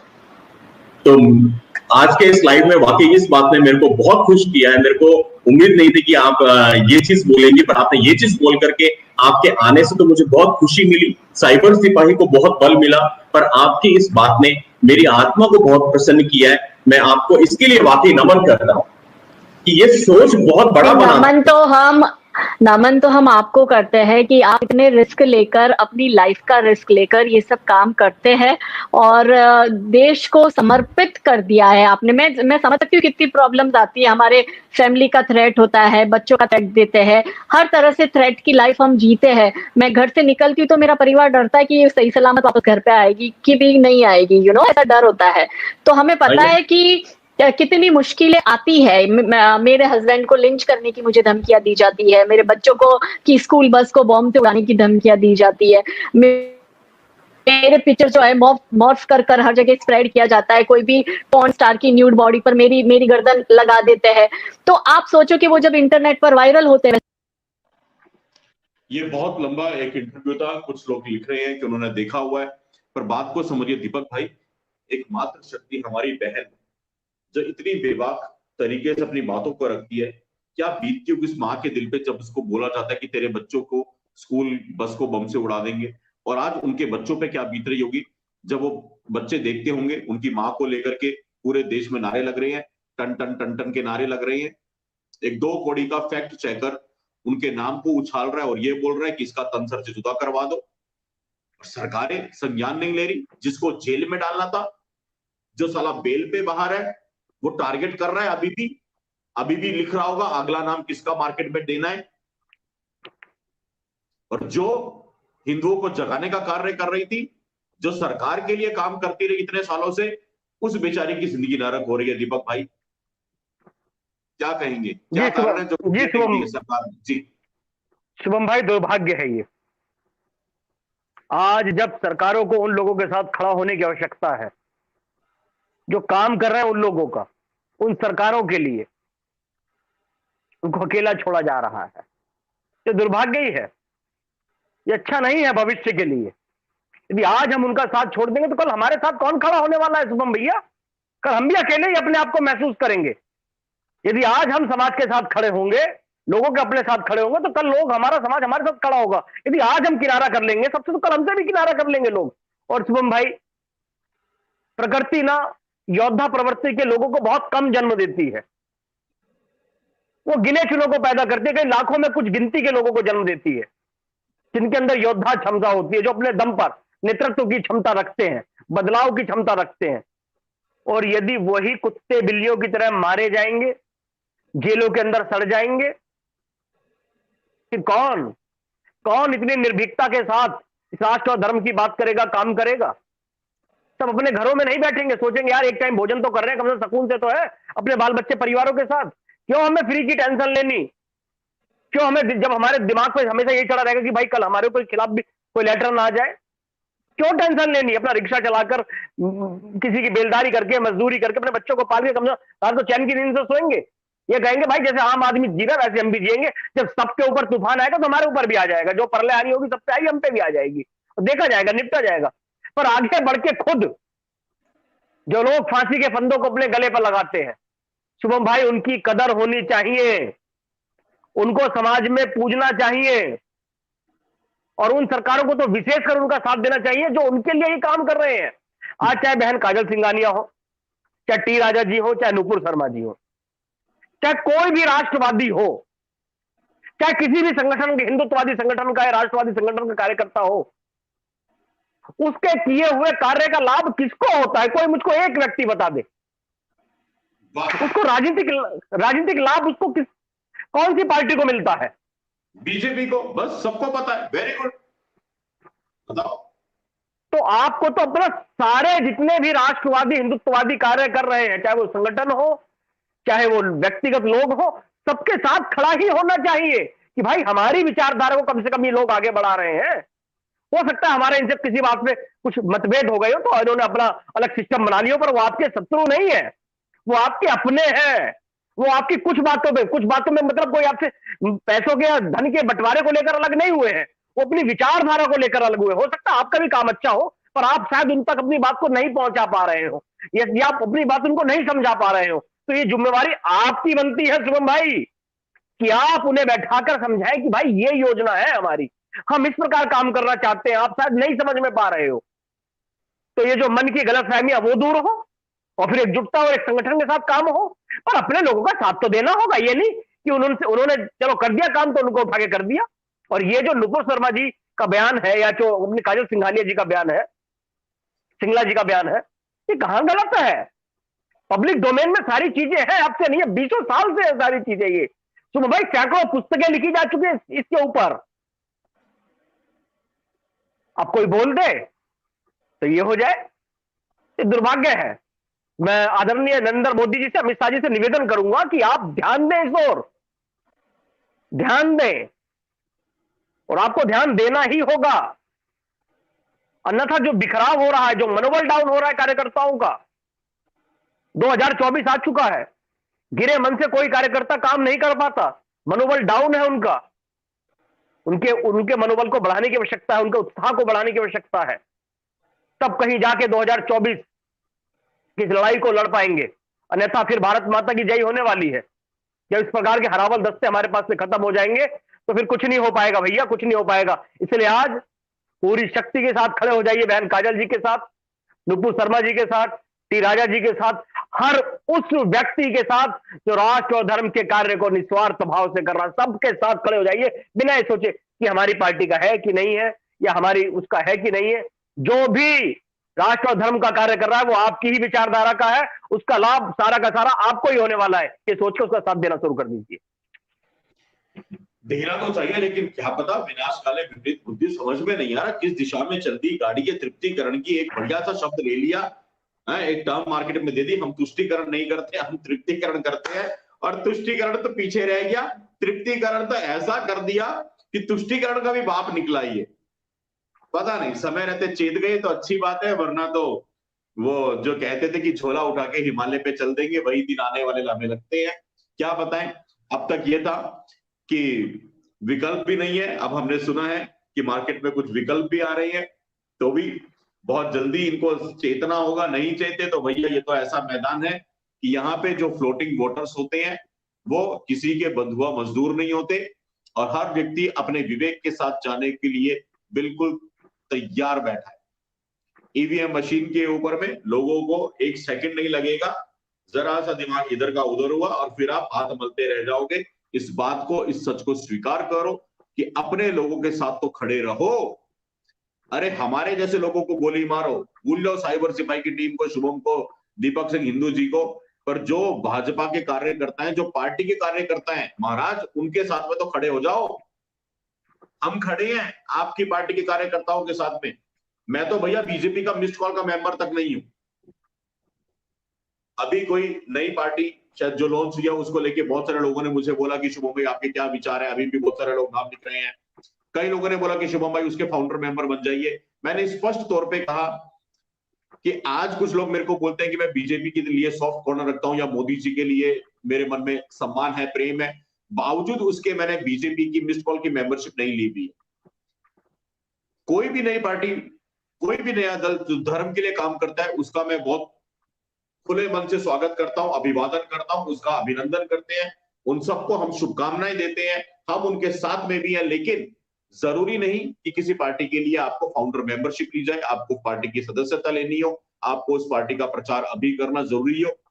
वेट एंड वॉच की पॉलिसी हम अपनाते हैं, थोड़ा सा प्रतीक्षा करेंगे, क्योंकि इतिहास में भी हमने केजरीवाल को भी सपोर्ट किया था, और जब केजरीवाल को सपोर्ट किया था उसके बाद में बहुत ज्यादा दिल टूटा लोगों का।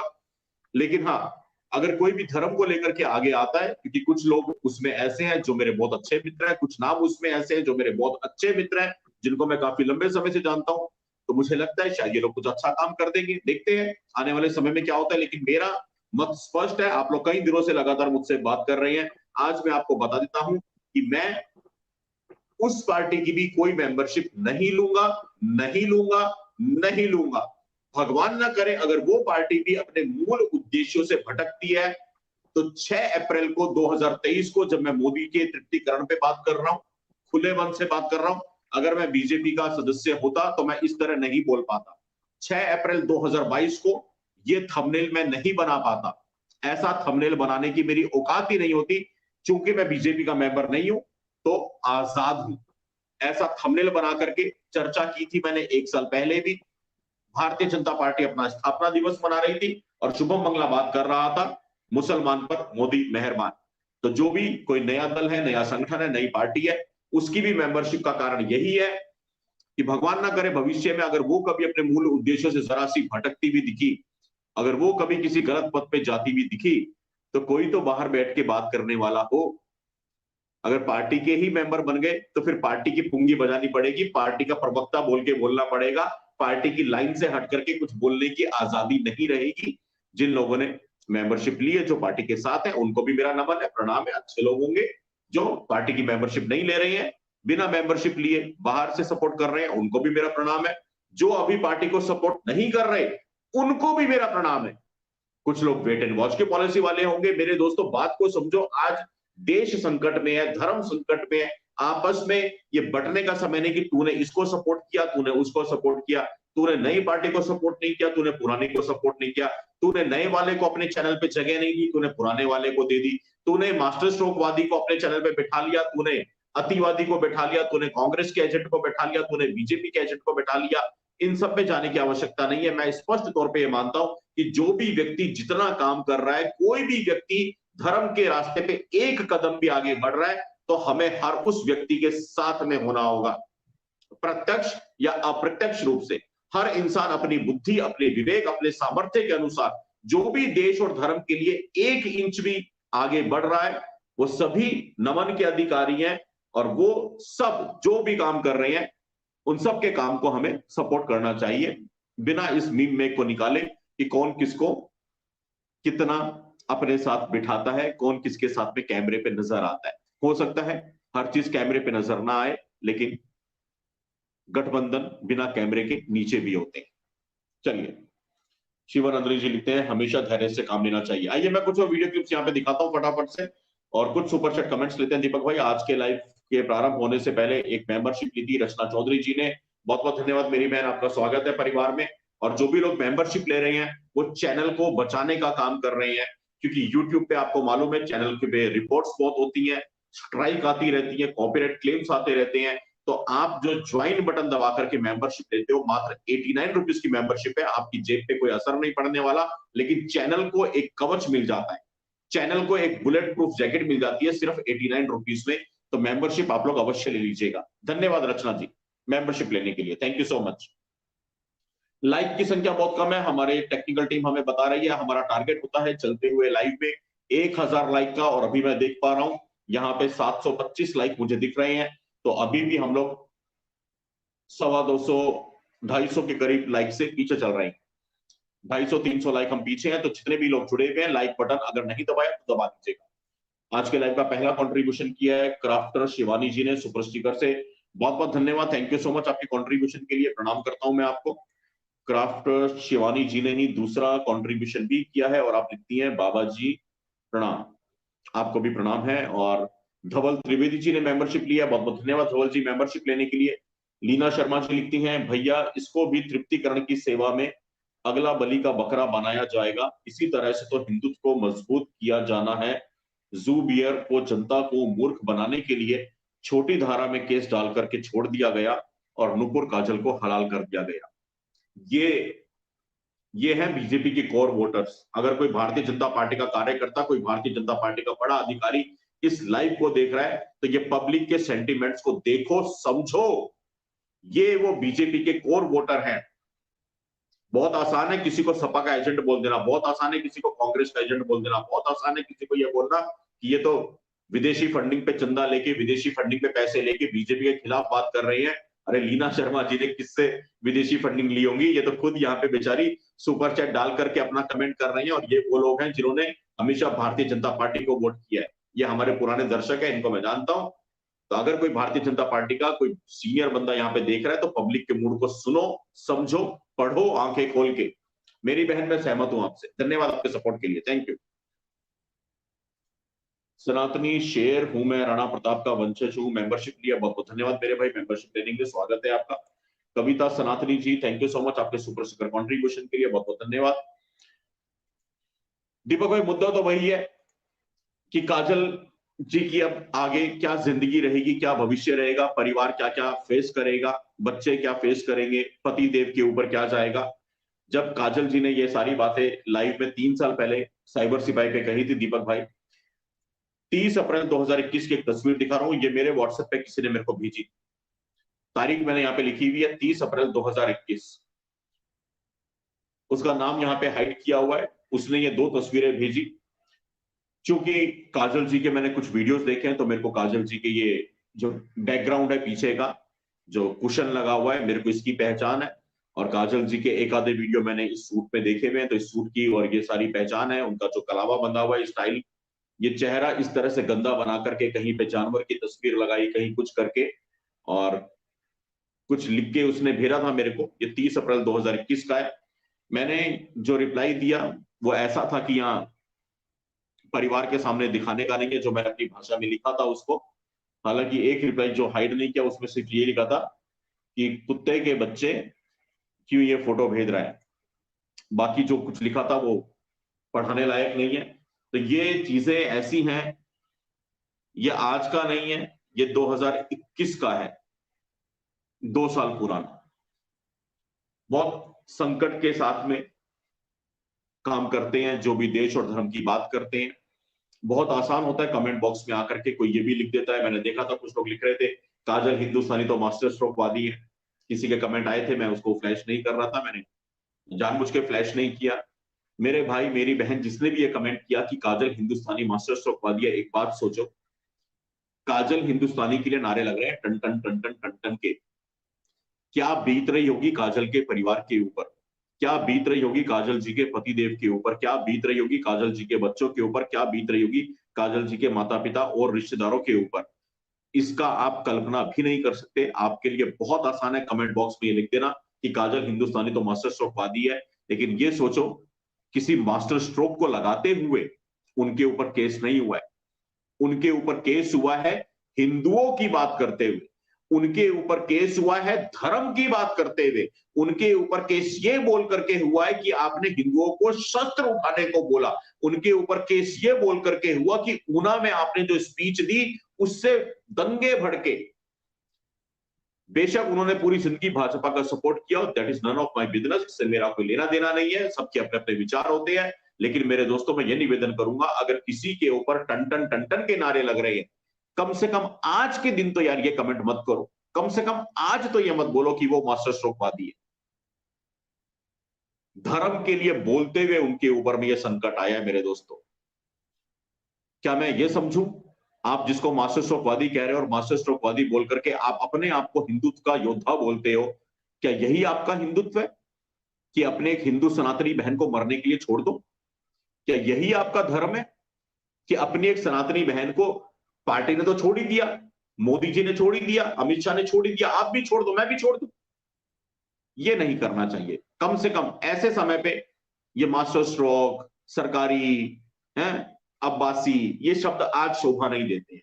आज विषय है काजल जी के ऊपर जो संकट है, आज विषय यह है कि क्या हम उनके साथ हैं या नहीं है। साथ हैं तो हैं, नहीं है तो नहीं है।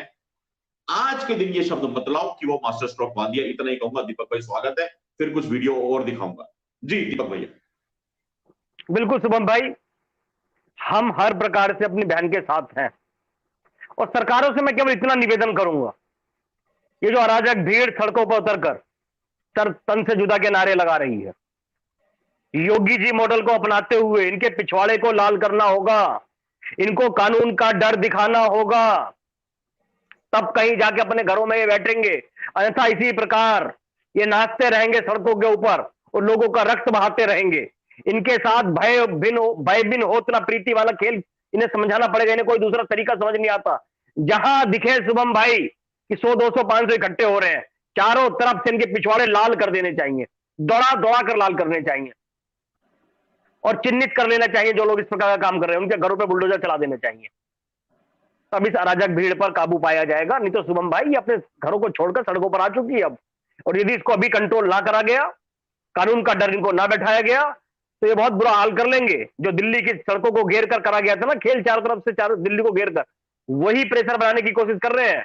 ये दोबारा से वही शाहीन बाग को बनाने की कोशिश करते हैं, अपनी भीड़ का डर दिखाकर, भीड़ तंत्र का डर दिखाकर।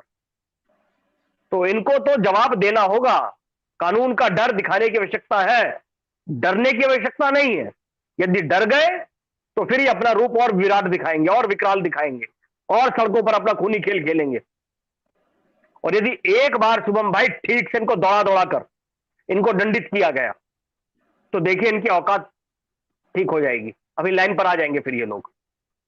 तो ये करने की आवश्यकता है, डरने की नहीं, डराने की आवश्यकता है। जो कानून के खिलाफ जाता है, जो देश के खिलाफ जाता है, जो धर्म के खिलाफ जाता है, उनको डराने की आवश्यकता है, उनको कानून का डर दिखाने की आवश्यकता है। और यदि हम डर गए तो शुभम भाई बहुत पुरानी गब्बर सिंह ये कहकर गया, जो डर गया वो मर गया। पुरानी कहावत है, कोई दीपक सिंह हिंदू नहीं बोल रहा है। तो डरिए मत, डराइए, कानून का भय इनको दिखाइए, खौफ होना चाहिए। जिस दिन इनके दिलों में खौफ भर दिया ना, योगी जी है, करवा लो जरा किसी से। जो शुभम भाई घर से निकलते हैं पहले सोच लेते हैं, अब मकान को अपने एक बार देख के जा निकलते हैं घर से बाहर, हाँ भाई देख ले अगली बार सुरक्षित रहेगा कि नहीं रहेगा। तो ऐसे भय की आवश्यकता है अन्य राज्यों में भी।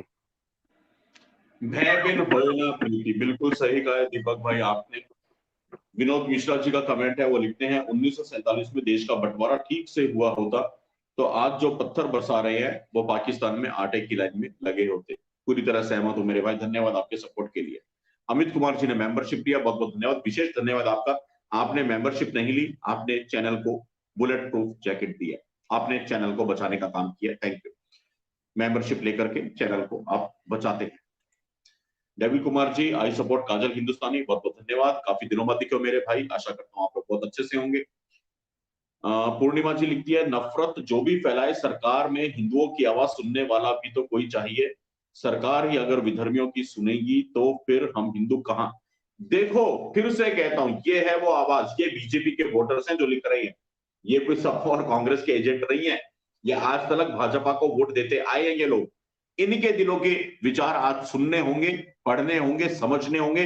अगर कोई भारतीय जनता पार्टी का शीर्ष अधिकारी, कोई नेतृत्व यहाँ पे देख रहा है गलती से इस लाइव को, तो कि हिंदू कहां जाएंगे। देश में विकास अब मुजरा कर रहा है। शुभम जी, आपके बोले हुए शब्द सच साबित हो रहे हैं, धन्यवाद मेरी बहन आपको। मैंने काफी पहले यह कहा था कि वरना विकास करेगा मुजरा। एक दिन मुगलों की महफिल में 2017 में यह बात कही थी। पूर्णिमा जी, मेरे को बहुत अच्छा लगा, आपको याद है 6 साल के बाद भी मेरी वो पंक्तियां। 2017 में एक कविता पढ़ी थी, उस कविता की अंतिम पंक्तियां ये थी। आइए वो क्लिप मेरे पास में है, मैं आपको दिखा भी देता हूं। बोलो, रखना हिंदुत्व अपने दिल। 2017 ये बनावटी चीजें नहीं हो सकती हैं। तारीखें अपने आप में लिखी होती हैं, इतिहास गवाह होता है, मंच गवाह होते हैं, ये सारी चीजें आर्काइव में हैं। 6 साल पहले 2017 में क्या कहा था मोदी जी को, एक लंबी कविता थी, बड़ी कविता थी, उस कविता की अंतिम 2 पंक्तियां हैं, अंत की 2 पंक्तियां जरा सुन लीजिए। उसी वक्त कवि ने अपना कवि धर्म निभाते हुए चेताया था सरकार को, भारत देश के प्रधानमंत्री को, ऊपर ऊपर कुछ भी बोलो, रखना हिंदुत्व अपने दिल में। दिल्ली की सरकार, ऊपर ऊपर कुछ भी बोलो, रखना हिंदुत्व अपने दिल में, वरना विकास करेगा मुजरा एक दिन मुगलों की महफिल में। ऊपर ऊपर कुछ भी बोलो, रखना हिंदुत्व अपने दिल में। दिल्ली की सरकार, ऊपर ऊपर कुछ भी बोलो, रखना हिंदुत्व अपने दिल में, वरना विकास करेगा मुजरा एक दिन मुगलों की महफिल में। वरना विकास करेगा मुजरा एक दिन मुगलों की महफिल में। सरकार में होते हैं, पद पे होते हैं, बड़े पदों पे होते हैं, हो सकता है आपको नारे लगाने पड़ते हो, सबका विकास, सबका साथ, सबका विकास, ये सारी चीजें चलो एक बार को माफ की। 6 साल पहले कही थी ये बात, जब ये नारा मार्केट पे लॉन्च हो रहा था, सबका साथ सबका विकास, उसी वक्त पे चेताया था, तब ये तृप्तिकरण नहीं शुरू हुआ था, तब की बात है। कवि अपनी दूरदृष्टि के लिए जाना जाता है, जब वो कविताएं लिखता है, कविताएं वो लिखता नहीं है। माँ सरस्वती हमारी माँ होती है, माँ सरस्वती हमें पंक्तियां देती है, वो पंक्तियां हम कलमबद्ध करते हैं। 6 साल पहले यह अंदेशा था, उसी वक्त पे कहा था कि ऊपर ऊपर कुछ भी बोलो। आप सरकार में हो, आप राजनीतिक पार्टी में हैं दीपक भाई, हो सकता है आपको बहुत सारी बातें बोलनी पड़ती होंगी, लेकिन ऊपर ऊपर कुछ भी बोलो, रखना हिंदुत्व अपने दिल में, वरना विकास करेगा मुजरा एक दिन मुगलों की महफिल में। और आज मुगलों की महफिल में विकास मुजरात कर रहा है। जब एक 2 कौड़ी के फैक्ट चेकर के द्वारा किसी का नाम दिया जाता है और आप अपने उस कार्यकर्ता को उठा के धाराएं लगवा देते हो, आप अपने उस कार्यकर्ता को उठा के जेल में डलवा देते हो, तो आपके हजारों करोड़ के प्रोजेक्ट्स बेसिकली उस 2 कौड़ी के फैक्ट चेकर के सामने मुजरा ही कर रही है। मैंने ये पंक्तियां लिखते हुए, ये पंक्तियां मंचों पे गाते हुए कभी सोचा नहीं था कि ये सच भी होगा। मुझे बहुत बुरा लग रहा है। दीपक भाई, विकास करेगा मुजरा एक दिन मुगलों की महफिल में, क्या लगता है अभी मुजरे में टाइम है या मुजरा शुरू हो चुका है? माइक ऑन कर लीजिएगा। शुभम भाई, अस्तित्व से बढ़कर कुछ भी नहीं होता। विकास की चिड़िया तो 1947 से पहले भी बहुत सारी जगह उड़ा करती थी, पर सब ध्वस्त हो गया एक रात के अंदर। और विकास किसके लिए कर रहे हैं हम? किसको देकर जाएंगे? ये बड़ी बड़ी बिल्डिंगें कौन इसका उपयोग करेगा शुभम भाई? कश्मीर के अंदर सब एक रात में लुट गया, बढ़िया बढ़िया सुंदर सुंदर घर बना रखे गए थे, आज किसके पास है? कौन उनका उपयोग कर रहा है? वही स्थिति हिंदुस्तान की भी हो जाएगी। आप खूब जोड़ जोड़ के बढ़िया बढ़िया डेवलप करते रहिए, बढ़िया सड़कें बनाते रहिए, एयरपोर्ट बनाते रहिए, फलाना बनाते रहिए, ढिमाका बनाते रहिए, और बाद में सब सफाचट मैदान, उनका लाभ हो जाएगा और बाद में अपनी मोहर लगा देंगे, देखो जी हमने करा है, हमने करा है, हम हमारा विकास चाहिए। तो विकास से ज्यादा जरूरी अस्तित्व होता है। अस्तित्व रहेगा तो विकास तो होता रहेगा शुभम भाई। और मैं बार बार इस बात को कहता हूं, इस देश के अंदर सेकुलरता तब तक है जब तक हिंदू बहुसंख्यक है।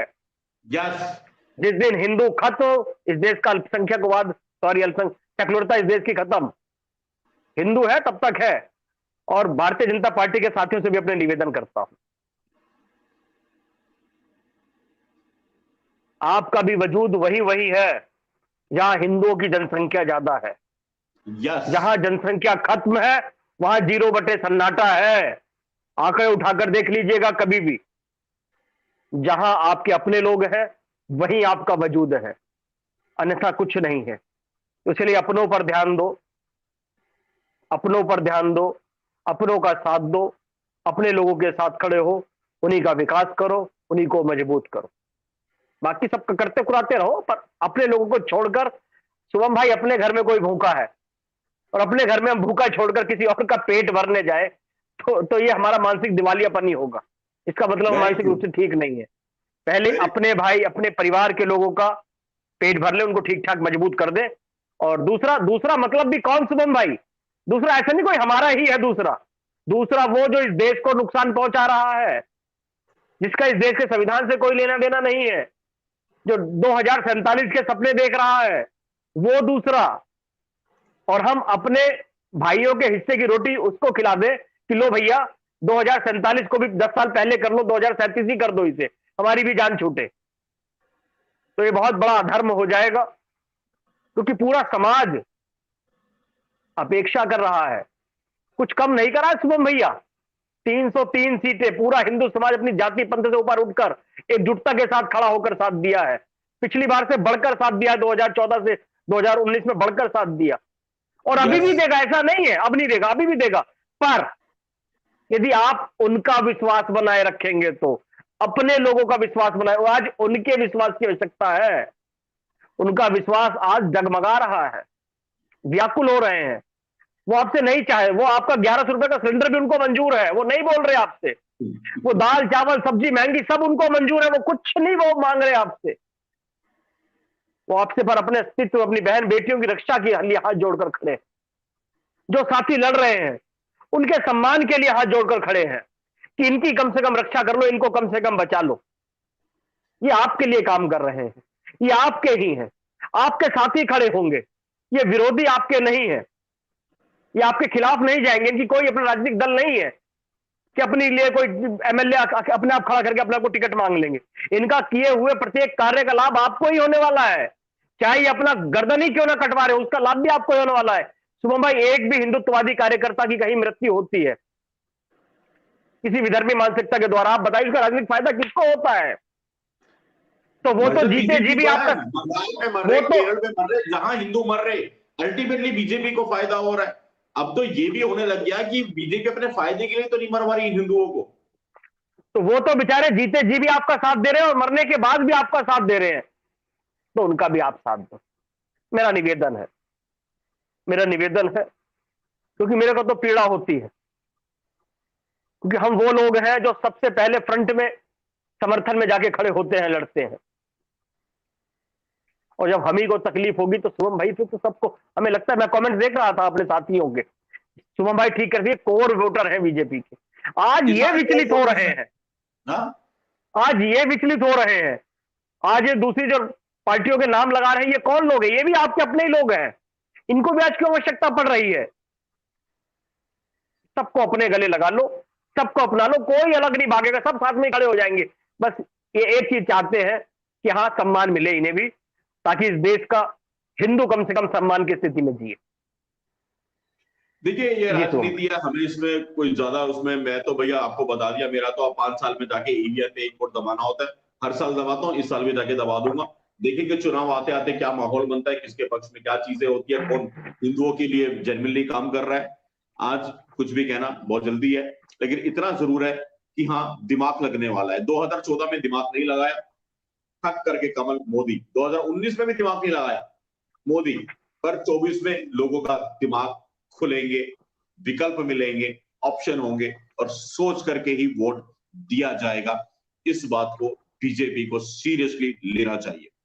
अगर बीजेपी के कोई लोग यहाँ पे देख रहे हो जिनकी पार्टी में जरा से भी कोई औकात या हैसियत हो, कोई शीर्ष पदों पे हो, तो उनको आज का लाइव देख करके पब्लिक के सेंटिमेंट्स को, पब्लिक के मूड को समझने की आवश्यकता है। वरना भैया पैकिंग करके तैयार हो जाओ, कोई टेंशन नहीं है। अगर बीजेपी इसी दम में है, कांग्रेस वाली नीति पे चल रही है कि हमें तो कोई हटा ही नहीं सकता, तो आज कांग्रेस मारी मारी फिर रही है, 4 सीटों के भी लाले पड़ गए, ऐसे दिन आ गए हैं। यही भारतीय जनता पार्टी के साथ में भी हो सकता है। सत्ता किसी की जागीर ना कभी थी ना कभी होगी। आपने दीपक भाई 2019 की बात करी, 2019 में 303 सीटें दी गई, 2014 से भी ज्यादा बढ़ करके, और जिस वक्त पे 303 सीटें बीजेपी की आई थी, उस वक्त पे आपका छोटा भाई एक कविता पढ़ रहा था। आइए उसके भी कुछ अंश में यहाँ पे दिखा देता हूं। कविता चुनावों से पहले लिखी थी, 3 महीने इस कविता को मैंने अपने पेट में रखा, चुनाव खत्म होने के बाद, बीजेपी जीतने के बाद में कविता बोली। उस वक्त भी कुछ नाराजगियां थी, उस वक्त भी कुछ इश्यूज थे, कुछ मेरे बिंदु थे। आज भी वही माहौल है, कोई फर्क नहीं। मोदी जी से मेरी और मेरे जैसे लाखों लोगों की कुछ शिकायतें हैं। 10 मुद्दों पर खफा थे तुमसे, लेकिन प्यार तुम ही से था। प्यार है मोदी जी के लिए। 10 मुद्दों पर खफा थे तुमसे, लेकिन प्यार तुम ही से था। अपने दिल की कहने का भी अधिकार तुम ही से था। 2002 वाला सिक्का निकला 14। ये कविता काफी एक लंबी बड़ी कविता है जिसमें बहुत सारे पॉइंट्स डिस्कस किए थे, बहुत सारे पॉइंट्स बोले थे, बात बात पे गांधी गांधी वो भी इसी कविता में बोला था। हालांकि ये जो क्लिप है इसमें बहुत छोटा सा अंश है, आधे 1 मिनट की ये क्लिप है। अगर आप लोग कहेंगे इस पूरी कविता को हम दोबारा से पोस्ट कर देंगे, शायद ये चैनल पे उड़ गई थी। 2021 की जो आंधी थी, जंतर मंतर की जो आंधी चली थी, उस वक्त जो 550 वीडियो उड़े थे, उनमें ये वीडियो भी उड़ गया था। आप लोग कहेंगे तो इसको दोबारा से हम पोस्ट कर देंगे पूरी कविता को। इसकी हाईलाइट सुन लीजिएगा जरा। मोदी जी से मेरी और मेरे जैसे लाखों लोगों की कुछ शिकायतें हैं। 10 मुद्दों पर खफा थे तुमसे, लेकिन प्यार तुम ही से था। प्यार है मोदी जी के लिए। 10 मुद्दों पर खफा थे तुमसे, लेकिन प्यार तुम ही से था। अपने दिल की कहने का भी अधिकार तुम ही से था। 2002 वाला सिक्का निकला 14 में खोटा पर, एतबार किया फिर उसी पे हमने, गए नहीं हम नोटा पर। 2019 में तुमको फिर सत्ता में लाए हैं। बादल घनघोर देश धर्म पर संकट के छाए हैं। अब 5 साल मत खो देना करके बस तुम मन की बात। पहले दिन से करना तुम हिंद के दुश्मन की बात। गांधी गांधी गांधी बनके किसी नेहरू को भारत सौंप ना देना मोदी जी। हिंदुओं की पीठ में छुरा खोप ना देना मोदी जी। गांधी बनके किसी नेहरू को भारत सौंप ना देना मोदी जी। हिंदुओं की पीठ में छुरा खोप ना देना मोदी जी। हिंदुओं की पीठ में छुरा खोप ना देना मोदी जी। फिर से कहता हूं, कभी ऐसी कविताएं लिख नहीं सकता दीपक भाई। ये हमारी मां शारदे ये पंक्तियां देती है, ये पंक्तियां उतरती हैं और तब ये पंक्तियां लिखी जाती हैं। और ये पंक्तियां लिखते हुए मन भी करता है कि कभी ये पंक्तियां सच साबित ना हो, लेकिन दुख तब होता है जब ये पंक्तियां सच होती भी दिखती हैं। विकास करेगा मुजरा मुगलों की महफिल में और हिंदुओं की पीठ में छुरा खोप ना देना मोदी जी। इसी आशा अपेक्षा के साथ आज के इस लाइव को विराम देना चाहूंगा। आप लोगों के कमेंट्स, आप लोगों के विचार मैं लगातार पढ़ रहा था, देख रहा था, आपके मन की व्यथा मैं समझ रहा था। जितने भी लोग यहाँ पे हैं, आप सबको मैं इतने लंबे समय से देख रहा हूं और आपके कमेंट्स का आकलन करके मैं ये बात जानता हूं, मानता हूं कि आप लोग बीजेपी के कोर वोटर्स रहे हैं, लेकिन आप सभी किसी न किसी कारण से नाखुश हैं। और आशा करता हूं इसका सम्मान भारतीय जनता पार्टी के लोगों को करना ही चाहिए। अगर इसका सम्मान नहीं करेंगे तो वो सच से दूर भागने का काम करेंगे। और दीपक भाई, राजनीति में सच से दूर भाग के कभी आप जीत नहीं सकते। आपका तो 32 साल का जीवन है। पूज्य बाबूजी BL शर्मा प्रेम सिंह शेर जी के साथ में आपने पूरा जिंदगी खपा दी, जो कि लोकसभा के इतने बड़े सांसद रहे, जिन्होंने धर्म के लिए अपनी सांसद ही छोड़ दी। लोकसभा की सीट छोड़ देना धर्म के लिए क्या होता है, आज कोई पूछ के तो देखे।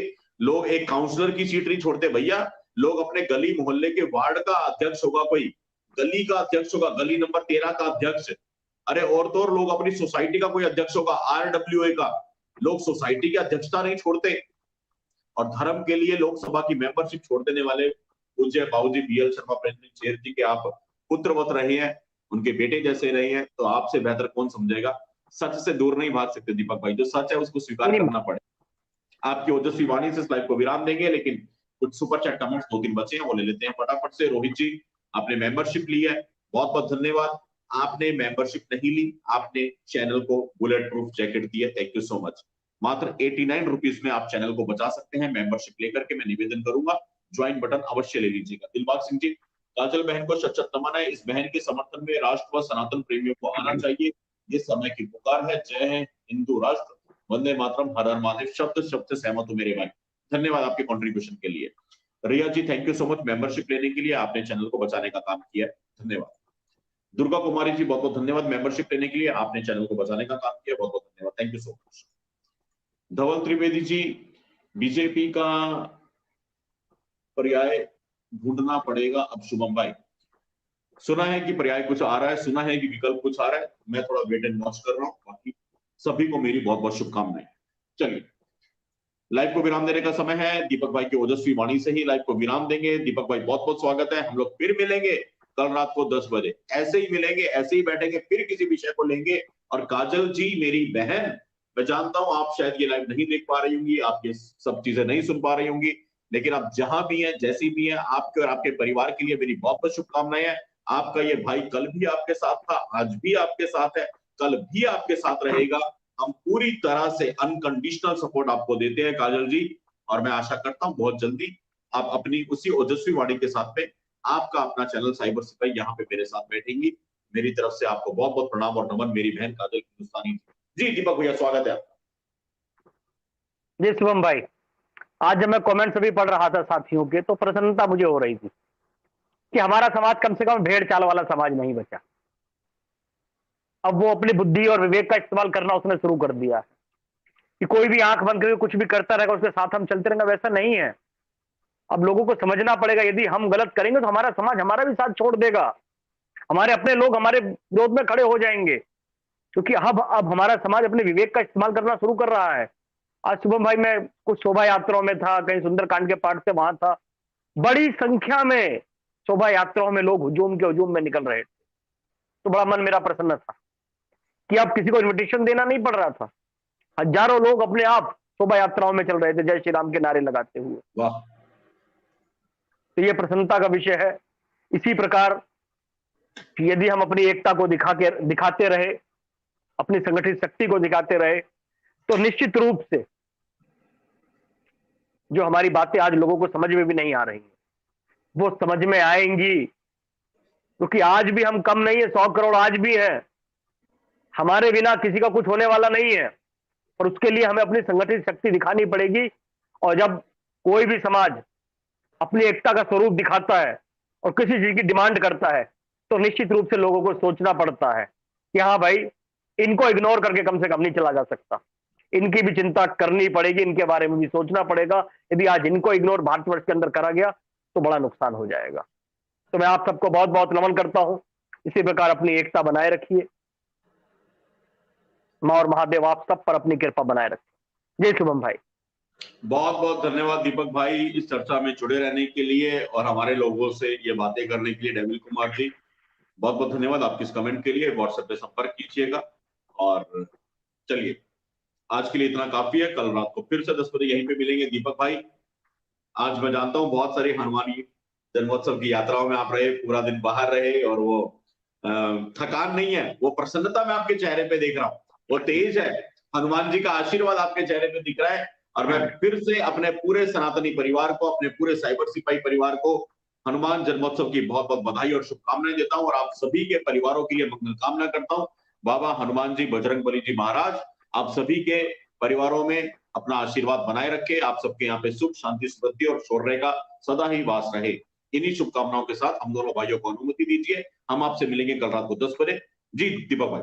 जी शुभम भाई, बस 1 मिनट मैं आपका लूंगा, क्योंकि आपने भी जिक्र करा कि आज मैं बाहर था। शुभम भाई, मैं शाम को आज लगभग 7:30-8 बजे सुंदरकांड के पाठ में था, और जब मैं पहुंचा सुंदरकांड लगभग आधा हो चुका था। और जब सुंदरकांड, जो हमारे आज के जो गायक मंडली करते हैं, उनका एक सुंदर तरीका होता है, सुंदरकांड के बीच में अपने भजन और गीत भी सुनाते रहते हैं। तो जब मैं पहुंचा लगभग निकल चुका था काफी सुंदरकांड, और वहां पर वो अपने भजन को गा रहे थे जो हमारी गायक मंडली थी। मैं भी गया, वो सुंदरकांड की पुस्तिका मैंने उठाई और मैं भी बैठकर उसको, मैंने कहा भी जब इनका भजन शुरू होगा, भजन समाप्त होगा और ये जो अपना सुंदरकांड स्टार्ट करेंगे, तो मैं देख लूंगा कौन सी पंक्ति कौन से दोहे पर है, उसका उस पेज को खोल के मैं इनके साथ सुंदरकांड के पाठ को करने लगूंगा। सुबह भाई मैं उनके साथ उस भजन के अंदर मग्न हो गया, और मैंने सुंदरकांड को केवल खोलकर बीच में से, कुछ पेज में से खोल के ऐसे सामने रख लिया अपने। मैंने कहा जब भी बोलेंगे पंक्ति या दोहा तो वहां से मिलान कर लूंगा, उस पेज को फिर बाद में खोल लूंगा। शुभम भाई, भजन समाप्त होता है और वो जो गायक मंडली तो दोबारा से शुरू करते हैं सुंदरकांड के पाठ को, और ऐसी भगवान जी कृपा, जो मैंने खोल के रख रखा था शुभम भाई, वहीं से स्टार्ट होता है। मुझे पेज पलटने की या ढूंढने की, कोई दोहा कोई पंक्ति ढूंढने की जरूरत नहीं पड़ी मेरे भैया। तो मैं तब से बड़ा प्रसन्न था। मैंने कहा हनुमान जी की ऐसी कृपा है, वो चाहते नहीं कि मेरे बच्चों को पेज भी पलटने पड़े या ढूंढना पड़े, वो बिल्कुल जो मैंने खोल के रख रखा था वहीं से स्टार्ट हुआ। तो मैं तो बड़ा विश्वास करने वाला हूं राम जी पर, हनुमान जी पर। और लोग कहते हैं कि भगवान के मंदिरों में जाना पड़ता है, उनके पास में जाना पड़ता ना। यदि आपका कार्य पवित्र है, आपकी आत्मा पवित्र है, तो वो स्वयं आपके पास आने वाले हैं कि बच्चे क्या तकलीफ है, किस बात की चिंता है, बताओ, खड़े हो जाओ उठकर, कुछ नहीं, हम आपके साथ में हैं, और आपको अपना एहसास करा देंगे। तो मेरा बहुत बहुत नमन है आपको, बहुत बहुत नमन है। एक सेकंड जरा होल्ड रखिए। जय श्री राम। दीपक भाई अपना अनुभव बता रहे थे आज किस तरह से हनुमान जन्मोत्सव की यात्राओं में रहे, एक सुंदरकांड के पाठ में रहे और वहां पे पन्ना निकाल के बैठे और वो वहीं से प्रारंभ हो गया। तो बहुत अच्छे अनुभव यहाँ पे बता रहे हैं दीपक भाई। जी भैया। एक जागरण है अभी रात्रि में ही, तो वहीं से उनके जो जागरण करवा रहे हैं कार्यकर्ता, उनका फोन था, क्योंकि वहां परमिशन नहीं मिली थी पुलिस के माध्यम से, तो उनको लगता था कि पुलिस वाले आके परेशान न करें, तो उनका था कि दीपक भैया आना जरूर। अभी फोन कर रहे थे, मैंने कहा भाई अभी तो मैं लाइव हूँ लगभग 11:30, कह रहे थे आना जरूर है भैया आपको। तो मैं देखता हूँ अभी कुछ कार्यकर्ता यदि आ जाएंगे तो जाऊंगा, क्योंकि बहुत सारी चीजें देखनी पड़ती है रात्रि को घर से बाहर निकलने, क्योंकि एरिया भी आप समझ सकते हैं दिल्ली का माहौल। तो यदि कुछ कार्यकर्ता भी आएंगे तो फिर उनके साथ जाऊंगा। बाकी आप सब पर माँ और महादेव अपनी कृपा बनाए रखें। जय श्री राम। अपना ख्याल रखिएगा दीपक भाई, अपना ख्याल रखिएगा, कहीं भी कोई बात हो फोन करिएगा, ख्याल रखिए। नमस्ते। जय श्री राम, जय श्री राम, जय श्री राम, जय श्री राम, जय श्री राम। ये थे हमारे साथ में बड़े भाई दीपक सिंह हिंदू जी। हम आपसे मिलेंगे कल रात को 10 बजे। आप सभी अपना बहुत अच्छे से ख्याल रखिए। सभी को नमस्ते, सभी को जय श्री राम।